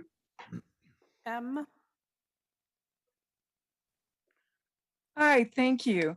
I'd like 2 sites removed, number 6 at Prospect and 85 of 30 units on the Caltrains property, because the infrastructure in the area does not meet the current population's needs. It's way behind, and there are so many thousands of units proposed to be added to the area. It is just overwhelming and not viable. On top of that, I'd like noble percolation ponds removed in order to protect the water from any pollution that results from development, as well as enable us to expand the ponds in the future. Thank you very much. Sorry, back to council. All right, thank you. All right, I really want to thank Jim, James, Matt, Jackie, Rosalind, the whole team that's worked so hard on all this, and particularly to thank Jim for coming back out of retirement to take this on. You didn't take the easy job, and really grateful for how you've led both before you retired and getting those 3 developments up and running quickly through the pandemic and now on this effort. So thank you for all your work. I appreciate the thoughtful memoranda from my colleagues. I think we all recognize this is really hard work, and there are a lot of difficult conversations ahead with the community. But I appreciate that my colleagues are looking for ways to get to yes fundamentally, because I think we all recognize we don't have any other option but to get to yes. The crisis is too great. All right, let's go to Councilmember Foley. Thank you. Thank you for the presentation. And Jim, thank you for your work on this. I'm disappointed, and we've had this conversation. I appreciate you coming to my office and talking to me about District 9. And of note is that District 9 does not have any sites available. We went through the list. There's District 9 is pretty built out, and there's not, what is there isn't suitable, doesn't work. So it's a bit disappointing to me, but I know it's not because you didn't look. So I keep looking for alternatives, and maybe it's a commercial building that we can convert or something that will allow us to create a quick build within District 9, but it won't be a traditional type of project. So I'm disappointed, but I appreciate the work you've done in other districts, and will listen to what my colleagues who represent those districts have to say. I do have a question for you with regard to one property though, and that is in District 10. It's the Great Oaks property. I'm looking at the map on page 8, and I just don't see how you're gonna work that. It seems with the setbacks, it's a long, narrow piece. How wide is that at its in the middle of the land of the acreage? What's the Councilor Foley, thank you for your comments. The actual size of the total parcel is about 10 acres. James and the Public Works team have taken kind of the prime swath in the middle, and we've identified about 2.5 acres of developable land. It would be a long, narrow site. It would be a unique design. It wouldn't be a traditional one where the residential units are clustered around community buildings. It would be a linear type site where we would spread out some of the community facilities between the different modular residential buildings, so it would be unique. We still have work to do to confirm that, what type of specific project we can develop. We have work to do with Caltrans and the utility company that is contemplating a project out in that area. So it wouldn't be what we've traditionally seen, but I think we're running out of sites to have an easy, all the easy ones are gone. I And- understand. And what's left are sites that require some creativity by our public works teams, our consultant architects and the construction firms. But I think we need to do that. And we're ready to dig in on that one. And if that one ends up not being practical, we did recommend alternatives, and we're ready to work with the mayor's office and the council office on those if we can't make it work. Thank you. How much time do you think it will take to, in your staff time, to analyze whether that parcel will work? I would say that probably within 60 days, we can kind of make that determination. Okay. It will be contingent upon what that private company is going to do. This morning when we talked to them, they thought about 2 to 4 weeks, they would be making a go, no-go decision. And we will continue working with Caltrans in the meantime, because it's not just this site for Caltrans, it's others. So we have an ongoing relationship with them, but I would say 60 days that we would shoot to know whether we can make this project work and coordinate with Councilor Mahan's office, the mayor's office, and others, and then see where we go from there. Great. I appreciate that. I look forward to whether it becomes a feasible piece of property or you move on to Plan B. But thank you. That's all the questions I have. Just kind of frustrated with District 9 and what we have unavailable. But thank you. Councilmember Cohen? Okay, thank you. And I know you're expecting an interesting, vigorous conversation now, so I appreciate all the effort that's gone into this. I know that last year you started this with a specific set of instructions, and you've done a great job with the work you've done under the constraints that are there. You just said a couple of things in answer to Councilmember Foley, actually, that kind of triggered some thoughts. As you said, the easy ones are gone, right? So when we and I, I didn't write the memo that started this last year, but I voted in favor of it. But when I did, my anticipation was that we all understand going into this, the easy options don't exist, right? And what we're going to need to do next is what you just said. We're going to need to find sites that require creativity. We're going to need to find sites where we go out and say to private property owners, hey, can you help us out? Where we're going to need to go and identify places that we might not have traditionally thought were places for sites like this. And I think about my district, and I know that it's a lot of private property in District 4, but the expanse of District 4 and the variety of types of spaces in District 4, when we started this last year, I thought, wow, there's got to be dozens of places in District 4 where we can figure out a way to make this happen. And my hope was that between that time and now, we would have started that process of trying to make that happen. And from my perspective, I don't think in District 4 we've done that. And it's not to dismiss all of the effort that's gone into the sites that we have talked about throughout this process. I know that our staff, when we talk to a developer about a site that they've bought, often says, hey, you're not going to build on this site for 3 years. Do you think we could park RVs there for 3 years? Or, hey, this is going to take a while to entitle, but do you think we could use this for something else? We've talked to SVLG about what businesses in the district might be willing to help us out with offering us properties. And we know these are all difficult questions, but to me, this is the creative thinking that has to occur. So I just want to go back a little bit on the history of the site that's being proposed as sort of a panacea site in District 4. And I know I know you didn't put it that way. I'm just expressing a little bit of my frustration. In 2015, this was on the list of sites that were clearly the best sites in the city to build interim housing. I wasn't on council at the time. There were a few people here who were on council at the time. And you know that I'm very excited about the idea of building many sites throughout my district, about going out and talking to community and about pushing the community to a point at which they're not even happy. And you you know, we know what happened at Vista, Montana, and I'm very proud of the results we had there. I wasn't on council, but I was at some community meetings in 2015 and 16, and I will tell you that the Vista, Montana behavior felt like child's play compared to what happened in 2015 and 16 at the Noble site. And I'm going to just make sure my colleagues understand the details of that site a little bit before we take this vote. You go to the map on the page, you don't have to do that now, but if you look at the map, across the street on the north side is an elementary school, a city park, and the city library. We're talking about adjacent to the site. And I'm not one that buys into the stereotype of this site as bringing danger into a neighborhood. I'm willing to have conversations with people about whether it's better to have a site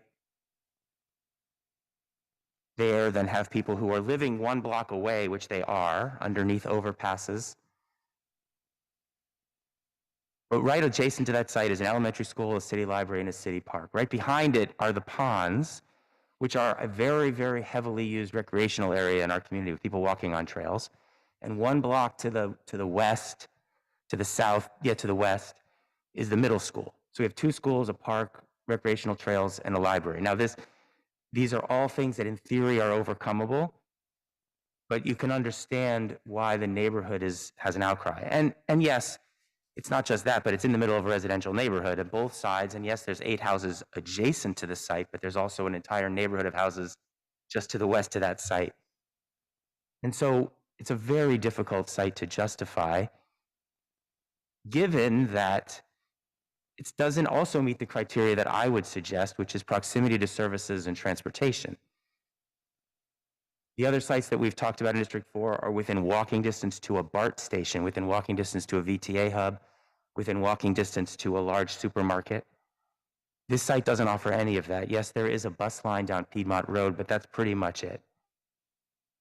So it doesn't even offer us the benefits that some of the other sites have. And while I'm very frustrated, I wasn't on council when this fell apart. The city said, hey, let's put a dog park in that same city-owned property instead. This district has been dying to have a dog park. They came out with the same thing and said, we don't want a dog park, it'll ruin our neighborhood. And I am very frustrated by one of my predecessors who gave in to that pressure and didn't allow the dog park to be built there. But given that they fought to the death over a dog park at this site, I'm not sure what we've done since then to help smooth over this kind of use of this site. And as I think I said to you, and I think it says it in our memo, this outreach and community discussion has to happen before I can vote to approve it as a council member. I can't send you off to start designing and building a site at a site that completely failed in the past. And again, not having been on the inside, I can't explain exactly what the thought process was in giving up on that site, but it was given up on. And I will say the result was the site being built at the Mabry Yard, which I get is considered a District 3 site because it's on the boundary. Just Mabry Road is the boundary between District 3 and District 4. And so our community came out and said, hey, this other site over by Mabry makes more sense. They helped push for that site. They got it built. And as far as many of the District 4 residents think, the Mabry site is a District 4 EIH site. So it's really hard for me now to say, well, we don't have a site in our district, and therefore this site that you fought so hard to defeat is now the only site you can have in District 4. So I'm trying to find alternatives, and you have 2 in the presentation, which I think are viable. I get some of the problems with the triangular shaped properties over on King Road. It is in a residential neighborhood that would require discussions. It's 1 block from BART. It's 1 block from VTA Hub. It's 2 blocks from Safeway. It's near a family, multifamily housing development for people who are, I think, foster kids. It's in an area that has this kind of development. I think it makes a lot of sense. And I know that there's that it might not be as large as we'd like. The Pecton Court site, of course, is also near other things. I was hoping we could find some sites in North San Jose, and I get that all the city-owned and public-owned sites, because of the nature of Alviso and North San Jose, are in floodplains, and we had some difficulty with some of those sites. But I just want to make sure that my colleagues understand what it is that this site means to the community and what it is that worries me about moving forward today, and then saying, well, we'll go to them, not give them a choice, but we'll bring them along. Because if there was a way to bring them along, it seems like we've had 5 years to try to do that. So that's why my memo suggests doing a community outreach process to find out if we can bring them along through some of the compromises and other ideas that we've put forward, I know the mayor had, the memo with the mayor et al. Had about the types of housing we might offer at that site. And I've talked to you about potentially smoothing it over. I've had some conversations with people. Would it be more palatable if it were focused only on seniors, or if it were focused on families with kids, since it's near a school and the school district would certainly appreciate having families at a site there to send kids to the schools. I'm not sure it would, but at least it would be a different discussion to have. But we haven't had that discussion yet with the community to understand how they would feel. One of my concerns, of course, about that is that one of the things we offer the community when we build the site is that the people we will serve first are the people who are homeless in your neighborhood. And if we're going to say this site is targeted to people who are very specific demographic, it wouldn't necessarily target people in their neighborhood. It would target people from across the city, which is great, but then they wouldn't necessarily get the benefits of the ones who are homeless in their neighborhood getting taken off the street. So there's a lot of things to work out if we proceed with the Noble site. So I'm hopeful that we can be thoughtful about what other sites we look at, how we build partnerships. You know, I know that the site, the water district, water company sold that property on Pectin. We had heard that there was a developer interested. I didn't know until this week that they've moved forward with selling the site. Doesn't mean that the developer is going to be building anything in the next 3 to 5 years. We have the option to potentially build temporary housing there in the meantime. We should be looking into all these kinds of options. We can do 30 houses quickly at King Road and get that community engaged. I think it's important for us to make sure that we're honest with the community before we bring something forward and say, we're just doing this here. Pains me to have this conversation because I want so badly for there to be sites in my district that work. I want so badly to be able to go out and say to the community, I get your concerns, but I'm going to work with you. But this site was just one of such difficulty. I'm not convinced that that I'm going to be able to take that lead and do that in this site. And so I need to make sure that everyone understands what approving this site means for our district, for our community, and what I think the work is going forward. Because I think the only way this is going to work is if we're successful and if we get the buy-in that you talked about. I know there's a few things that are different since the last time. One is that we have some examples of sites that have been built to be able to say, hey, this is what it looks like. This is how it works. This is what the data shows us about its success rate. And this is what the data shows us about the lack of safety and security issues. Yes, we can start having that conversation, but we haven't done that yet. We can also say, hey, homelessness has only gotten worse, if nothing else, since then. Look at the people living a block away. We'd like a place for them. Sure, we can start having that conversation, but we haven't done that yet. And then the third thing is this idea potentially of saying we're going to target it for very certain kinds of people that maybe fit better into this neighborhood and this community. But again, we haven't had that conversation yet with them. So I don't know if I'm prepared to make a motion yet. I hope that the items in my memo will be incorporated by whoever does make a motion, that we reach out to the community first on Noble, that we continue to pursue Pectin, and I might even add as an amendment to that, the King site, since we do think, hey, we could build 30 units there and get it done pretty quickly. It's a city-owned property that's over an acre. And then I did want to mention what I think is a huge need in our district and across the city, but particularly in District 4, which is RV parking. We've been having this conversation for a long time.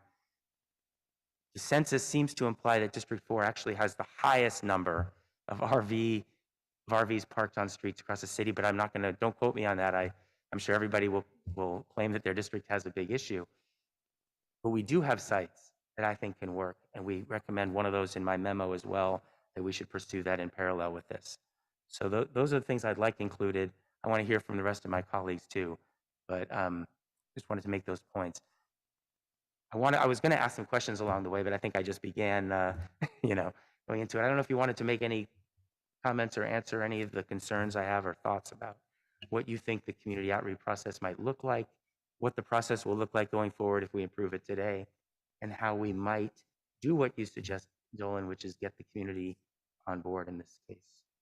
Councilor, I totally appreciate, your perspective and the concerns you've raised. I think we find ourselves in the dilemma that going out without a specific plan or an approach usually ends up with us coming back here with no site to move forward on, no interim housing to develop. We've been through that a number of times. Probably through community outreach, we may be able to maybe soften the perspective some, but I'm not expecting that we're going to have people saying we support this. We've not had that anywhere throughout the city. District 6 was probably the most unique location where there was, maybe just a little bit of a different approach, but for the most part, it's been opposition. And it feels like much of it is because maybe we don't fully understand exactly what's going there and how it's going to be operated and those types of things. But I appreciate your concern. We certainly know outreach needs to happen. The question is, what's the question and what are we trying to solve when we're out there? Is it a yes or no on the site, or is it we have this reality across our city? We know we have a crisis that we must deal with. This is the location we're going to be partially addressing it, and we want to work with you to do it in the most compatible way, smartest way we can, and we'll be very open to the feedback to do it in the best possible way. I guess that's what I can offer at this point in time. Okay, thank you. I appreciate that. And I think that obviously that is the best approach. Again, my frustration is that I think that approach had to happen before we came to this vote today, particularly in a site that already has been attempted. And, as far as the community is concerned, I'm sure their feeling is, well, the city already agreed with us that this site isn't possible, right? And now to go back and say to them, we're coming back to you, I think will be an incredible shock. And, I wondered all along, do I make sure that they're aware that this is coming today or not? I decided it was better for us to have this conversation first before we alarm an entire neighborhood. But this is to me, I think that there was a timeline issue here in terms of how this site got recommended. I guess I also was surprised that we got to the point at which, hey, there's only really 3 options in the whole city, and this is one of them again, which we had already basically told them years ago. So anyway, I'll leave it at that. Thank you. From the staff perspective, because the housing department at the time was leading those discussions, I just want to turn over to James, just to clarify what the process was before and what we communicated to the neighborhoods, because I don't believe it was exactly just the way you summarized it, which was, we're never coming back. We've reviewed your site and we will not build on the site. I don't believe that was what we said. And so I'd like James to talk a little bit about what that process was like. Thank you, Jackie. Yeah, so I do remember those meetings back in 2015. I was part of the leadership team. At that time, we were doing general meetings across the city. So I think we did one in every district at that time. And so we were just sharing the entire list with the community. And that was definitely a particular site that your community was not too thrilled about being on the list. But we never actually considered that as a site for EAH. It never reached that top 3 or 4 levels. So it was never really recommended as a site or rejected as a site. And the one thing I just want to add, that was the housing department's approach. We tried to take it very slow to begin with. We tried to start from a very top to have conversations with the neighborhoods as we began to narrow the list. And I can tell you that was not a very successful process in terms of identifying any neighborhood that wanted a site, nor any neighborhood that was accepting of any of the sites that we proposed. And so I just want to reiterate, I think, what Jim was trying to say, which is, if your ask is, can we go back out and have community meetings, and that the neighborhood will actually accept and get to a point where they will say yes, that is not something that will fall under your title of quick build. That will be very, very slow build housing because it will take an extensive amount of time for us to get any kind of momentum where people would be. I mean, I can't even imagine it, to tell you the truth. Yeah, I appreciate that. I'll just end by saying, not having, like I mentioned many times, I wasn't here, I wasn't on council, I didn't know from the city's perspective. I saw it from the community's perspective as an attendee at actually one of those meetings where people came with everything but their pitchforks, large signs. They were very ugly communication from the community, and I saw that and didn't like it either. I mean, I'm not, I'm not here to say that the community was saying or doing the right thing. I was a school board member at the time, and I got the calls from the residents of that neighborhood that said, your kids go to this school. I hope you are going to stand up to the city and say, this site cannot be built on. And I did not do that because I understood that there was a place of fear that was exaggerated, that we can make sure people understand. I believe that there's a way to help people understand that there can be compatibility between these kinds of services and neighborhoods. This site had a lot of particular complications that made it so difficult, I think, to have that. And then when I saw what happened later with even a dog park proposal in that neighborhood, it just worries me about now what we're at a stage of saying this is a quick build. And the idea is because we can identify this and get it done by the end of the year, we have to get started right away. That concerns me greatly. And it's, again, I think my memo says that I would like the conversation to occur. I'd like to explain to people what's changed, what our experiences are, how we think it can be compatible. Here's a drawing of what it would look like. Here's how it would affect you. But that has to happen before I can vote to move forward with a quick build at that site. So that this time I really will leave it there. I'm going to just chime in. Councilmember Cohen, look, I think despite everything you've said, nobody could possibly quibble with. I do want to just quibble with one small detail, and this is not a big one. There's a small one. The suggestion that residents District 4 pointed to the Berryessa site and said, hey, that will be a better one. We'll accept that. I was at that meeting with 200 or 300 people, I think with James. I think I was the first person to speak. I don't think any of those residents showed up at that meeting. It was uniformly folks showed up in opposition. And so I'm not saying that that wasn't the case, that there weren't residents who felt that way. I'm just saying in terms of what we hear from the community, it's overwhelmingly no. Yeah, that was a misstatement a little bit because I remember as well, and even after it was built, when I walk those neighborhoods, people are still skeptical of the site that's down the street from them over on Mabry. Right. So there's no doubt there's opposition no matter where. And by the way, the site that's on King is surrounded by housing.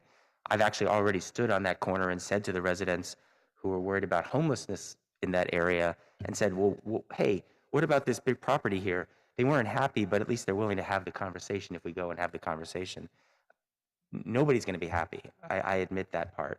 I just think that there are sites that both are better situated by service and where residents, where there's not as many of the negatives that'll cause the residents to just from the beginning just say, entrench themselves in this position that they were in over on that other site. There's no doubt that any site we pick will be opposed. You've seen from my experience, I hope, that I'm willing to stand up to the red neighborhoods in what I think is the right place and say, this is the right thing to do, and I believe it can be done safely. The question is, where are the right places to stand up for that? That's all. Thank you. Councilmember Perales? Yeah, and I apologize. I was in the back. Did we get a motion yet? We do not yet. Okay. So, and maybe I'll try to formulate one. But first off, thank you to staff for the work on this, and Jim for coming back to us and helping to navigate this. I think we certainly find ourselves in similar situations that we've been in before, where again we're not gonna find perfection here, But I do think if we want to do what we've set out to do, which is move quickly to create these housing opportunities, we're going to have to make some tough decisions. And what I don't want to do is slow anything down. And I get it. That's tough if you're looking at sites within your district where you know that neighbors are going to be frustrated. But I'd like to try and accommodate some of what my colleagues are asking for, but again, without slowing things down. And so in regards to Councilmember Cohen's memo here, I think the direction that staff is looking for and that we have proposed today is to actually give you approval, say for instance, to develop the Noble Avenue site, right? Like giving that approval. And then you look at Councilmember Cohen's memo, and as he was talking about here, would sort of slow that down. And as Jackie's was just describing, definitely not quick build, right? Extremely slow build. I don't want to do that. What I'd like to do is try to give an opportunity to allow for these discussions and give some direction for these discussions to happen while we're also giving approval today, right? So we're sort of like, here's your approval today, but then there is going to be an expectation that you're going out and you're having these discussions with the community. It is going to change, obviously, the conversation, right? The community is going to be able to say, well, hey, you've already approved this. Yes, and that is true. But it then requires us to have these deeper conversations. And then at the same time, potentially look at, for instance, like in Councilmember Mahan's memo, similarly, right? Giving you the authority for going out to develop the Great Oaks and 85 site. Not as is suggested by Councilmember Mahan's memo that would say, let's evaluate these other properties first. Doing so together. We give you approval, and at the same time, it's not like we're going to start building it tomorrow, right? So gives a little bit of opportunity and some wiggle room. Is there a site that that we've missed? I know that we spoke about it in our meetings, right? And hey, what about this site? Is that an opportunity? But at least not slowing down the process, not creating another step. Simply just saying you have the approval as you've asked for in your recommendations today, but then we do allow you and direct you to go out and look at, is there another feasibility of a site, much like we've put in our joint memo, that, for instance, you could have other problems at the 85 Great Oak site. And we're saying, hey, we want to get, in our memo, we've said, we want to give you, this is myself, the mayor, and Councilmember Foley, we want to give you the authority today, right? So that way you're not having to come back here and we're not necessarily delaying that process even further. And so that's my hope. I'll get to that motion in a second here, but I wanted to speak to some of the other recommendations from Councilmember Mahan's memo. The local preference, can you let me know, is this something, right, we are doing today with our, if it's not Measure A funded or supported, right, like we are doing that today. I know that we reemphasized it in our memo, right, because that's just something that's important to us. This is something that we are doing. You can confirm that, right?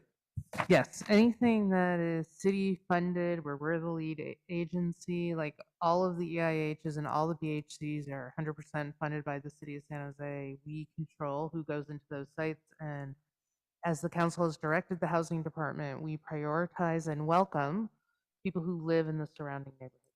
Okay, yeah, and I know that's an important one. That's obviously always been important with my neighbors as well. And the frustrating part was, that we couldn't do that necessarily the way we wanted to with Measure A funded projects, right? And so when it's fully city funded, I know that that's what we've been doing. Recommendation 2D, I think, as well, is something we do, right? The community advisory committees, right? And being able to ensure that people have that opportunity to participate. And so I think those two are fine, but 2B and C, in my mind, although we have talked about these, I have as well kind of chimed in on, hey, could we ensure that there is, is there an additional benefit to the community here? I don't believe those are as easily done as kind of written or understood, right? That we can, for instance, have more code enforcement or police patrols, right? Where we're not necessarily able to direct that level of resource in these site-specific areas, whether it's with these quick build projects or permanent supportive, right? It's. I don't believe that for instance, 2B and 2C are simply something we can accept today, correct? So prior to COVID-19, we had done a pilot model with the city manager's office, which was essentially this idea that we were going to provide these enhanced services to communities that welcome these facilities, and then COVID happened, it fell apart. What we do now is we coordinate with the other departments, but we don't necessarily bring additional services to the sites. And so that would require, and I can defer to the city manager's office if they'd like to take the rest of the question, but it would require more coordination across the departments and funding. Can I also offer a point of information, Councilmember? Sure, go ahead. Because I don't think you're interpreting what I'm suggesting correctly. I'm not in any way suggesting that we should dictate today that these things must happen, which is why I wrote the word potentially. What I have observed participating in a number of community input meetings on these sites is that people ask many of the same questions. Will you focus on people in the surrounding area? Will you ensure that new encampments don't get created right next to a new site? SJPD, whoever's present there, will you be aware of the site and do some extra patrols? And the answer invariably from city staff is yes, which is great. And so I'm not trying to dictate today what we must do. What I'm suggesting there, and I haven't had a chance yet to speak on my memo and the rationale, I actually think we're in much more agreement than you might think, is I would like us to try to articulate clearly and consistently in a way that we can package up in all of our community engagement meetings the menu of things that we either will do or will try to do, or some articulation in a clearer, more consistent way for these EIH sites specifically, and maybe also for safe parking, because I'm going through this exact process today with a new safe parking site in District 10, what it is that we're going to do to protect or enhance or improve the surrounding neighborhood. And that's why I wrote the word potentially. I'm not trying to dictate, I'm just offering some suggestions because these are the ones that I hear come up in every single meeting. But I don't think we should lock in today. What I'm hoping for is that staff could come back and say, here's the slide we could present at community engagement meetings to anticipate these questions that we're invariably going to get every single time. And I find that we always reactively get to them over the course of a 90-minute community meeting when people ask all the same questions. That's all I'm getting at there. I hope that helps clarify. Maybe we can get to the same place there. So maybe I'll just make a quick point on it. I think staff is fine taking this as input and then formulating what we think is the most effective and efficient way to make sure the neighborhood is at least staying like they are today. Ideally, we'd improve it. We think these sites actually help in some respects, because the sites aren't great sometimes as they are. So we as a staff will look at it and then be prepared to do that in a community meeting and to maybe inform the council through an info memo. Here's how we can effectively do this with the resources we have. That works. Okay. Yeah. No. And having been through a number of these conversations, I'm aware of the questions that those in our community, right, are very concerned about. What I don't want to do is give them a false sense of belief that sort of what may be written here is what is going to happen, right? That they're going to get added investment, say, in these neighborhood-wide beautification efforts, right? Because we can't guarantee that, right? That doesn't come along with an EIH site, doesn't come along with a permanent supportive housing site, doesn't come along with any of them. And so I don't want to give somebody a false sense of belief that that's going to happen. Or for instance, there's going to be added or additional SJPD patrols, right, in the area. Because again, that's not something that we can dictate at any of these sites, regardless of if the answer is, hey, look, yes, we will try our best, right, to address these concerns, an encampment popping up in the area. We will be much more keen to that. But again, I don't think there's a promise that we can give to people in the community that those two things are going to happen, right? The 2B and 2C, whether it's additional code enforcement or SJPD patrols, or beautification or just investments into the area. If there is, right, then that's a different model than we've done before. As Jackie pointed out, we piloted, right, something like that, but we never really got to a full-fledged model like that. So I think, as you're saying, Councilmember Mahan, you're saying potentially including, so it's really a list of, hey, this is something that could be included, but not necessarily that it's required to be. Where my concern is that the beginning of your recommendation 2 says before opening any of the proposed new EIH sites. So I wouldn't want to make it contingent, right, on, hey, we're going to have to complete this, because I think we're there. We've opened up EIH sites before, right? We've had these community meetings. Could we continue to improve on our, on our messaging or our outreach? Absolutely. But what I didn't want to do, just like with Councilmember Cohen's memo, I don't want to make any contingencies, right, on us approving moving forward today.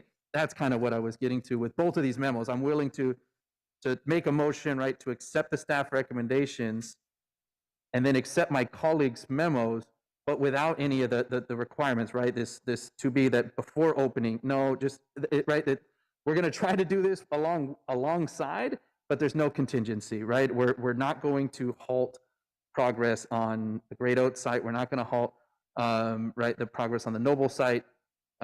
We can take their suggestions and see if there is an alternative, but ultimately, right, if there's not, as we move forward this year, at the end of the year, you're not or anytime this year, you're not having to come back to this council to get another additional approval, right, or to hear from us again before being able to proceed. So that's the motion, and I'll include the memo from myself, the mayor, and Councilmember Foley as well.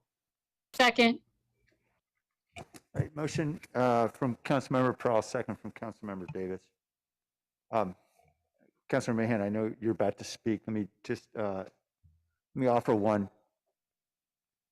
suggested friendly amendment. And I'm sorry, this is obviously coming off the dais without all the checking in that we typically would do in suggestions. But we have seen other cities experiment with no encampment zones in these areas, and I know that there are legal issues there. But we've seen it done successfully here in California.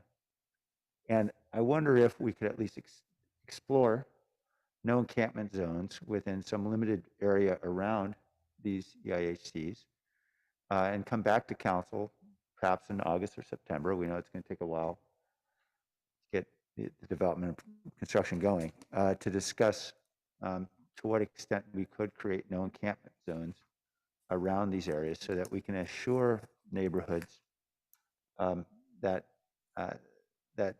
they are stepping up to their responsibility, and we're going to step up with them. Would you consider that, Councilmember Rawls? I'm happy to, again, as long as it's right. We're giving the ability for staff to move forward. This is yet another suggestion, right, where if we can add this to the pot, I'm happy with that. I don't know if that's something that's just, we can dictate today to staff. So I'd like to hear staff, hey, is that easy enough, right?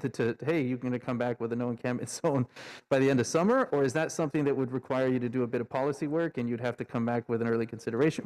So it is coming off the dais. So that's my only concern with it. Otherwise, yep. I'm happy to include it. Very concerned. I guess my thought process would be, let us take that as a friendly amendment, a suggestion, like the other items that are identified in the memos, and we'll evaluate that with the other things. And I think some type of information memorandum back to the council on that would be a less intensive way to go about it. If we do need to come back to council, Councilor Pearl, the way you suggested, we're still moving on these things. It would be to give you the particulars of a no encampment zone. Beautify San Jose certainly has to be a part of this. You know the setback process they're going through, and they're trying to get to more places. Yeah. This would kind of jump the queue in that situation, and they're not here to see how does that fit within the queue. But I think we can evaluate it as part of that info memo and take that approach, and I think that's doable. And the other piece of the evaluation would certainly be in terms of the people and who they are and what their situations are. We certainly know, especially with RV dwellers, that there are certain reasons sometimes that they want to be in a particular neighborhood, and if we don't have an alternative site that really meets whatever their needs are, it is very hard to have them move, and then we begin to move towards criminalizing homeless behavior, which we have really tried hard in San Jose not to do. However, we will take that under advisement and provide more additional insight when we come back. I think what I heard you say is that if we're going to do no encampment zones, then we should create a sanctioned encampment. So then that way we also have that opportunity as well. So I would agree with you. That actually was not part of the friendly amendment. But so yeah, I'll accept that. All right, thank you. Councilmember Davis? Yes. All right, thank you. Okay, Councilmember Mahan?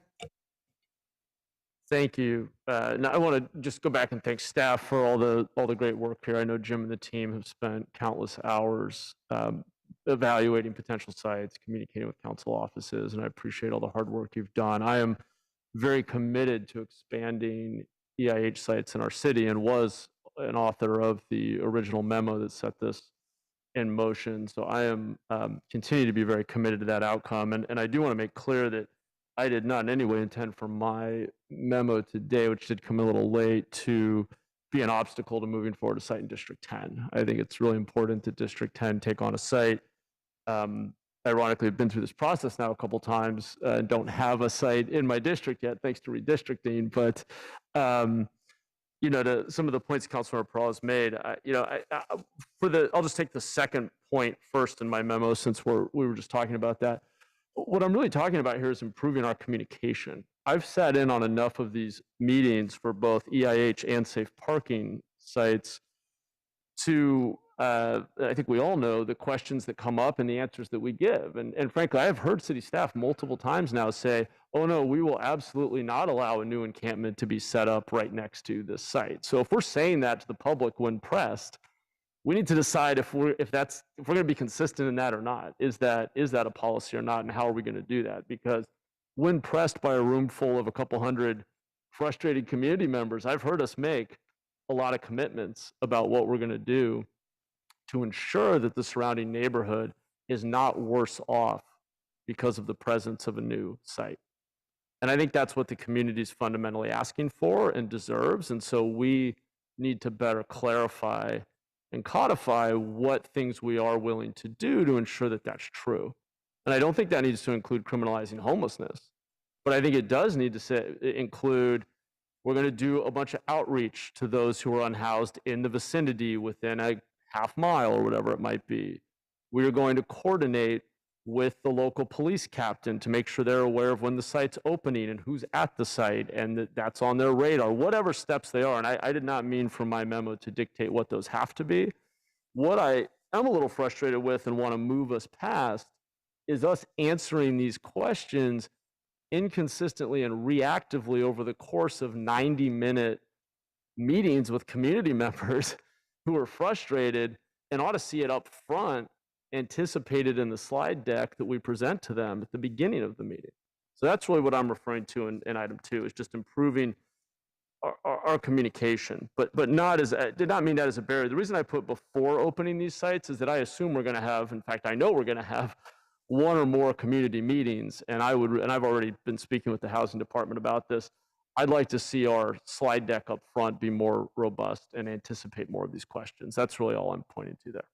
On the first one, again, I'm very committed to approving a site in District 10 this year. We need to move forward. We need to do these quickly. The reason I'm so excited about these quick build sites is that we can move quickly and do this cost effectively. There are a lot of concerns with Great Oaks, one of which is that the site may be infeasible, as has been referenced. The other, which I included in the map here, is that, you know, I represent a district that's quite large geographically, and yet just due to kind of quirks of geography and where district lines are, we're looking at 4, potentially 5 sites within a half-mile radius that are relatively new sites. EIH, safe parking, a potential motel conversion. The motel conversion's on hold, or hotel conversion, so it may just be 4 sites, but within a half mile. It's reasonable that in a district of 100,000 people in a geographically large district that the neighbors here would be saying, well, what's the rest of District 10 doing? And they don't care that the line just happens to be, it's District 2 that has 2 EIH sites right over the line, but it's all within a half mile. So all I'm asking for here is not slowing down planning of Great Oaks, but in parallel, putting some more effort into looking at alternative sites in the district. I think personally that the site at Santa Teresa and Highway 85 is an equally good site that probably would have more community support, would show some distribution of sites in our district, and would be something that I would certainly be more comfortable supporting. So I would like to spend a little more time before we commit to this site, evaluating that site and a few others I've listed here, and I'd be okay with us setting a deadline for approving one of them. I think that's reasonable. But I'm not real comfortable with saying this is the only site in District 10 that makes sense. I'd rather say here are a few that we want to spend a little more time on, and we'll make a decision by X date, which I think is probably a little more in line with what Councilmember Cohen is describing as well. I'll leave my comments for now. Yeah, let me see if my colleagues have anything else they want to react to. Thank you. Excuse me, Mr. Mayor. Yes. Apologies. Omar passes that. I know I'm the new Yeah, hi, guy, Omar. so apologies, but I wanted to get it clarity. I heard 3 different council members mention looking at other sites, and wanted to be sure what the breadth of that was. The creativity question, et cetera. In my prior job, we actually tried to lay out a deck before going out to the community and doing some of these things. And as I get up to speed and learn from my colleagues about what's going on here, I just want to make sure that whatever that motion is about what the scope of the property examination is, even if it's in parallel, that we're clear so that we can shape. Yeah, very important and fair question, Omar.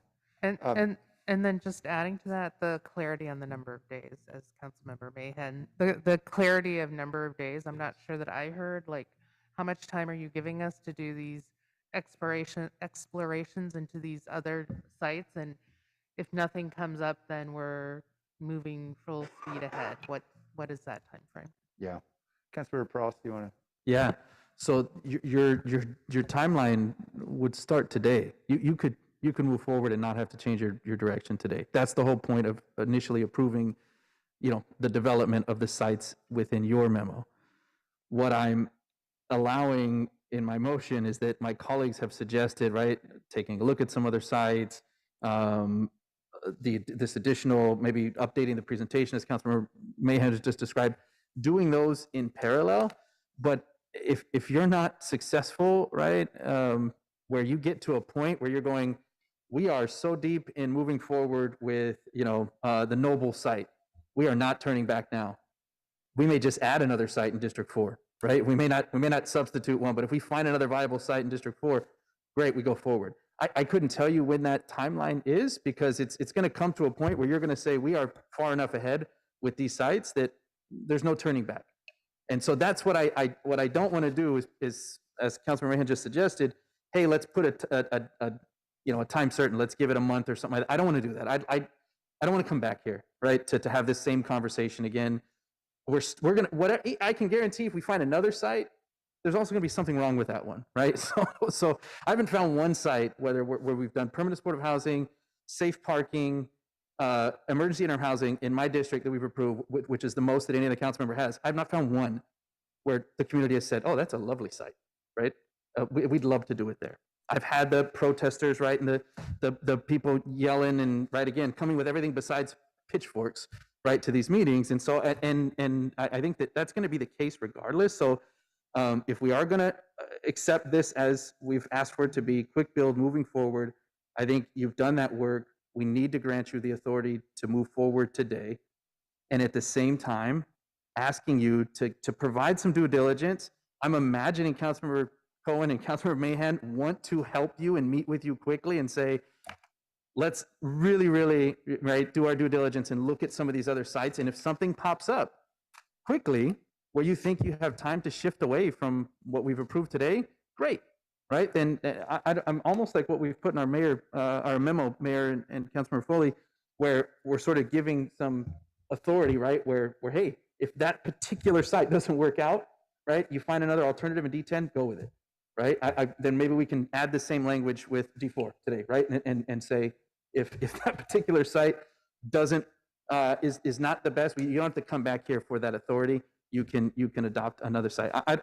Again, I think we're comfortable with that, Councilmember Perales. Yeah. I think staff is comfortable with that direction. Okay. And let me just ask you, Jim and Jackie, and anybody else who wants to weigh in, Omar, how much time do you believe is appropriate to be able to do this parallel examination? Yeah, that's a great question. James and I were just kind of going over it. In Mayor, your memo and Councilor Peralez' Foley memo, it says 120 days. Right. I think that should be sufficient time. We are already in communication with Councilor Mahan's office and Councilor Cohen's office. We certainly will continue that. That will be kind of the first place we go. We will We will size up the sites that we've recommended and what the path is to get them into the pipeline. And we will, on a parallel track, work with them as well. And we'll try and utilize our resources as best we can to move the right pieces of the program together. There are a couple sites that we think we can get into design and development quickly. These other ones, there's a little bit more evaluation to do. The 120 days seems reasonable. And Thank you. Mr. Mayor, sorry, I just want to go back to make sure we didn't lose the thread on the breadth of the property inquiry. There may be some other questions around the clearance zone conversation, but certainly that property question is one I'd like to know. Make sure we have clarity on. I'm sorry, you're talking about with regard to an Oh, I'm sorry. There were exclusionary area from encampment? no. So or- two things going on. I think one is I think each of the council members, Mahan, Perales, and Cohen had mentioned, hey, we want to be creative. We want to potentially invoke other sites, and I'm just trying to understand: is that limited to city-owned property, publicly owned Yeah, property? I just wanted to get clarity. I think it's anything we can control within that relatively very short period of time, which means almost certainly it's public property. And we'd factor in, how do you get control of it? And what does it cost? Yeah. too? I mean, that's an important factor. So I think, Omar, what we would do is within that time frame, what could come under our control quickly and at a price that we can afford within the funding that's been allocated to try and deliver. We're pursuing a goal of 400 units. Yeah. So we have to pick sites that can yield a certain amount to get to that goal. The community plan and homelessness identified a goal. This ties into that. So I think we would be kind of looking at sites that we can control quickly at a reasonable cost. Thanks for that. Thank you for that clarity. Given the housing inventory count and the substantial amount of need in our region, I think I understand that 400 is the current goal, and I'm looking forward to moving forward with that clarity. Yeah. So thanks for that. Okay. Thank you. Councilor Bras, did you have anything more? Okay. Councilor Cohen? Yeah, let me start with that last question. I have a different answer than they have, but I expected that. To me, the answer is anything that's feasible, not anything that's in our control, not anything that we own. But we have to, there has to be some discretion in what feasible means, but feasible might mean different things to different people. And we already have said Pecton Court's on your list, you're looking at it. We don't own it, we don't control it, but hey, maybe it's going to turn out to be feasible. We haven't finished that conversation. So I want to, that's how I would look at it, that, I'm not, without slowing things down, there should be some feasibility. Having also said that, there's a point at which you say we either do it right or we do it fast. I get it that we've been talking about this for years, and therefore this doesn't seem like it's fast anymore. But just this doing it fast for the sake of doing it fast is going to lead us to the wrong outcome, in my opinion. But I also do agree that the minute this action occurs, whatever the outcome may be, I'm not sure I'm going to support it just based on what I wanted, what I said at the beginning, which was I think the community had to be spoken to first. But setting aside what the council is going to decide today, clearly the design and planning and pictures and mock-ups have to be done right away, even for the sites that may end up not happening. Because to me, the only way you have the constructive communication with the residents is able to show them something. Here's what it would look like. Here's how it would affect your community. And as long as it's just abstract, that won't be successful anyway. So without, I'm not talking about detailed architectural drawings, but there has to be some movement right away on all these sites, or else the conversation will be useless. And I think any presentation that occurs has to include case studies. Here's where we have a site now. Here's how they've worked. Here's a picture. Here's what we've experienced. Here are the crime reports, or hopefully lack of crime reports. Here is what we've seen, so that you now have something that you didn't have last time we spoke to you, which is a real example in San Jose of this working. So I just want to make sure that that's part of it. I just pulled up, City of San Francisco did a study on their navigation centers, which is very similar to what these are, which are, low barrier shelters that people are coming into. And it was very helpful in terms of thinking through what an evaluation would look like, and they did not find any significant findings in terms of the fears that people commonly express. It didn't hurt people's property values. Right. And I will tell you, Increase oh, the sorry. Yeah. crimes. It didn't Yep. do all kinds of things. They did a study where they looked at both data and they interviewed residents as well. There were still definitely some perceptual issues that people had that lived around the sites, but they couldn't find any kind of factual data to support that they were negative impacts. But Right. they also said they should do more work around the trash and stuff like that. And what we have found here in San Jose is that much of the stuff that we were complaining about in encampments, I was just at the Guadalupe, was food that people who are housed are bringing and illegal dumping, which is being brought not by the people who are living there, but by people who are housed who come to the sites and dump their stuff. So, I mean, I think there's always interesting little tidbits of facts about what we understand and what we perceive. And I think as we're moving forward, we do have a huge opportunity to do more evaluation of just the things that you're talking about. Right. And I've said this to you before, Jackie, we don't do enough in the city to toot our own horn about what's working and what we're successful at. People, I think, who pay detailed attention understand we've been successful. We've done good things. As I said to you before, it's being noticed that, yeah, maybe there's just as many homeless people as there were before, but there would be twice as many if we didn't do all the things we had done. We don't tell that story. We need to tell that story as part of this. When I'm, again, in the southwest corner of my district, they think of the Maybury Bridge housing development as D4, as in their neighborhood. We talk to them all the time. That's why I've reached out to your office and said, can you tell me the success rate? What's going on? People ask me, has it been successful? Because no one's telling them. We're not communicating that. When I was able to give them statistics, 70% of the people who have come into this site have been placed or have become stable. Oh my gosh, that's great. It's good to know, right? People actually seem to be more accepting when they learn the success. So that's why I'm suggesting the case study will be very helpful in that communication. I think that's important. Just one last thing for a friendly amendment. In the staff memo under alternative number 2, it does mention the King Maybury site. That is not anywhere in my memo or in the motion, so I want to make sure that that gets included. And let staff decide whether that becomes moved up on the list because you've determined, hey, we can build 30 here with very little problem. Let's move ahead, or how you incorporate that. But I would like to have that site included in the list that we approved today.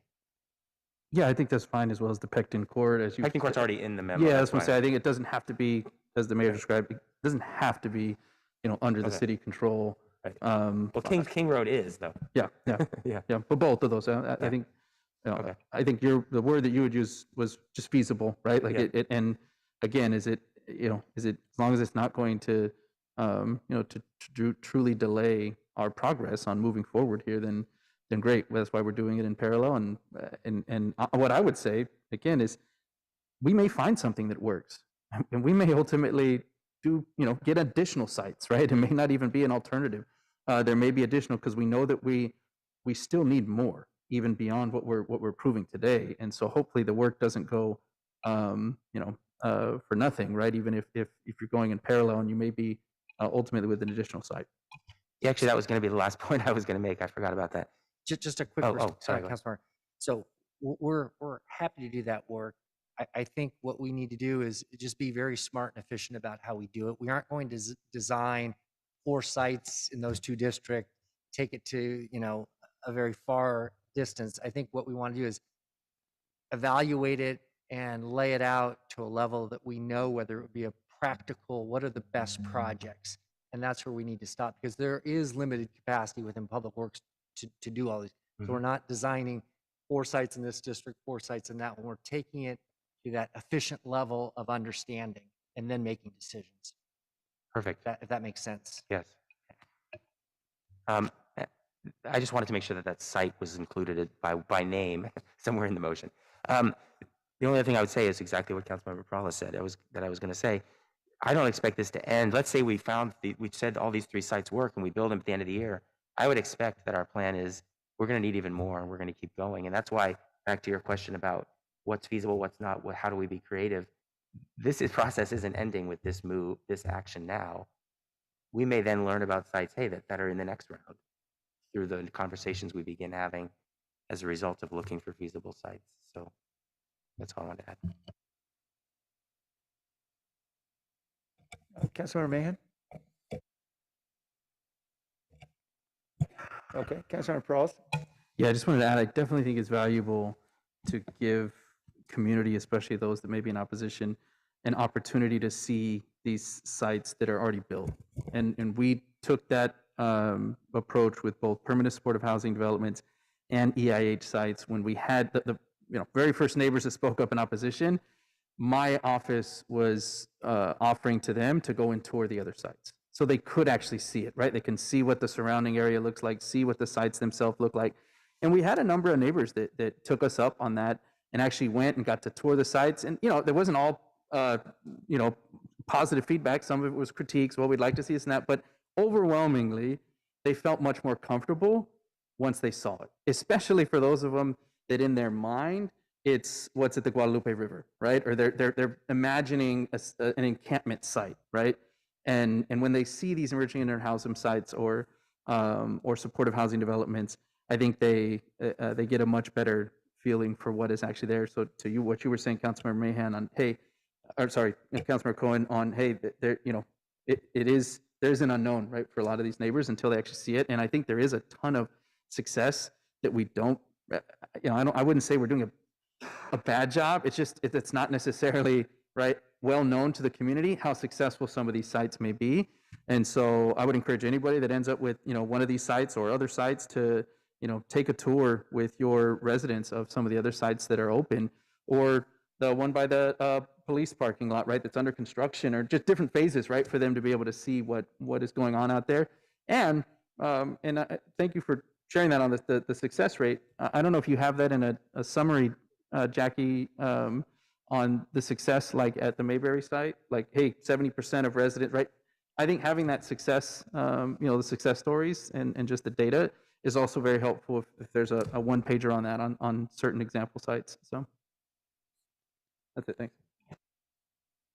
Thank you, Councilmember Carrasco.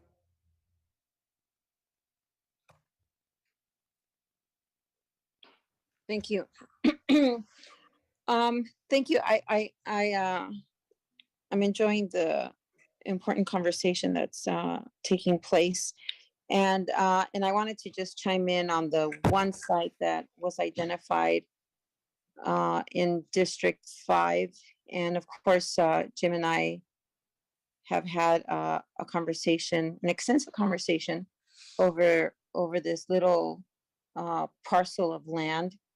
Of course, in District 5, we're really built out, and it's a very dense district. It's a very, geographically, it's a very small district, and we're very built out. So I know that it's been a challenge to try and find some land. And so this one is very interesting to me. And I've expressed that in terms of where it was found and its configuration.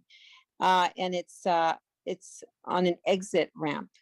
And if you could turn to that, and I don't know if you have it there in the presentation for whoever had the slides, but I'm looking at it in the We're memo, pulling it up now, in the staff Councilmember. memo. We'll pull It's up on the page presentation. 35. Yeah. Okay. Just give us 1 minute and we'll have it up.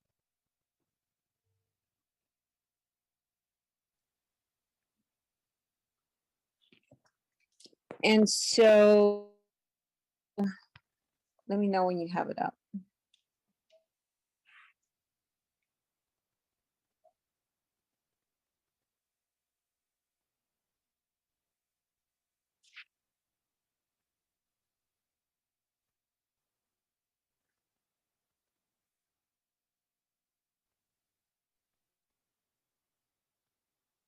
Yeah. Are you pulling up the Almost presentation, or are you there. pulling up the memo? Yeah, there it is. We have, yes. So Councilmember, it is up on the screen. It's the picture on the left-hand side. That's the 680 Jackson site that's in your district. If you can see that.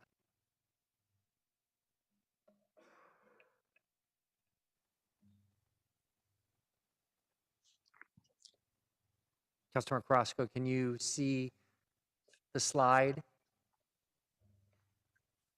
Yeah. Mhm. So, what's not on the presentation there on that slide, but is in page 35 of the memo is, you know, right over, I think that's the creek, is Minnie's. So I just want to take you through this, this little parcel here. Right over that little creek, which is that little black strip right there, is Minnie's preschool childcare. So that's just, I don't know, maybe 50 feet away from that parcel of land. And so if we were to build that out, folks here have nowhere else to go. If they cross over to the right of the freeway, they end up in what's called the Storybook neighborhood, which is Cinderella, Peter Pan, Bambi Lane, Galahad, all those streets. And if they cross over towards the east, they get into Capitol Park, and we have an elementary school there. If they go north, which is towards that little black section there, you're going to hit Minnie's preschool childcare. If they keep walking down a little further, you're going to hit another elementary school, including 2 rocket ship schools, and then Mayfair Community Center, and the Cesar Chavez Elementary School. So yet another elementary school, although that one's going to be closing down and it's going to be turned into a full service preschool, which Alum Rock has decided to turn it into. But if you continue to go down that street and hang another left onto San Antonio, there's yet another elementary school, San Antonio Elementary School. So I'm just making a point that just within a few blocks, you have 1, 2, 3 elementary schools, including 2 charter schools. You have a community center. You have many childcare centers, a full preschool, and countless faith-based schools, faith-based centers, and parks. Let's not forget our little neighborhood parks. And so to be able to open up an opportunity there for our houseless individuals, we need to make sure that we are having conversations with our folks that are living even just within blocks of that neighborhood or soon to be neighborhood, and making sure that we're meeting the needs of people who have been living there, who have been struggling with so many other issues, drive-bys, struggling with educational issues, with COVID-19, with underemployment, with unemployment, with gentrification, and feeling like, like they've been carrying the world on their shoulders, and now we're going to potentially be building out this little parcel of land with, I think, 50 units. And so, so I've expressed this before, and I don't know when we would anticipate building there, but one of the biggest concerns would be this little house right there that says Minnie's Preschool Childcare. That's just in the immediate. But the lack of services to our houseless community would be also the most immediate concern. But definitely making sure that you're having these conversations engaging the community early, often, and making sure that we're meeting whatever concerns they have, and doing it very, very, very early on in the process, is paramount in terms of making sure that this site is successful, both for our houseless population as well as for this particular community. And I too, like Councilmember Foley, I've been looking around in District 5, hoping to find an additional site. Any other site, it's very difficult. District 5 is just a very difficult, very challenging district to find a site. And I don't know if this is an ideal site. I don't think it's an ideal site. I don't even know if it's a good site. But that is the only thing that you could find. But making sure this community, especially this community, is engaged from the get-go is critical.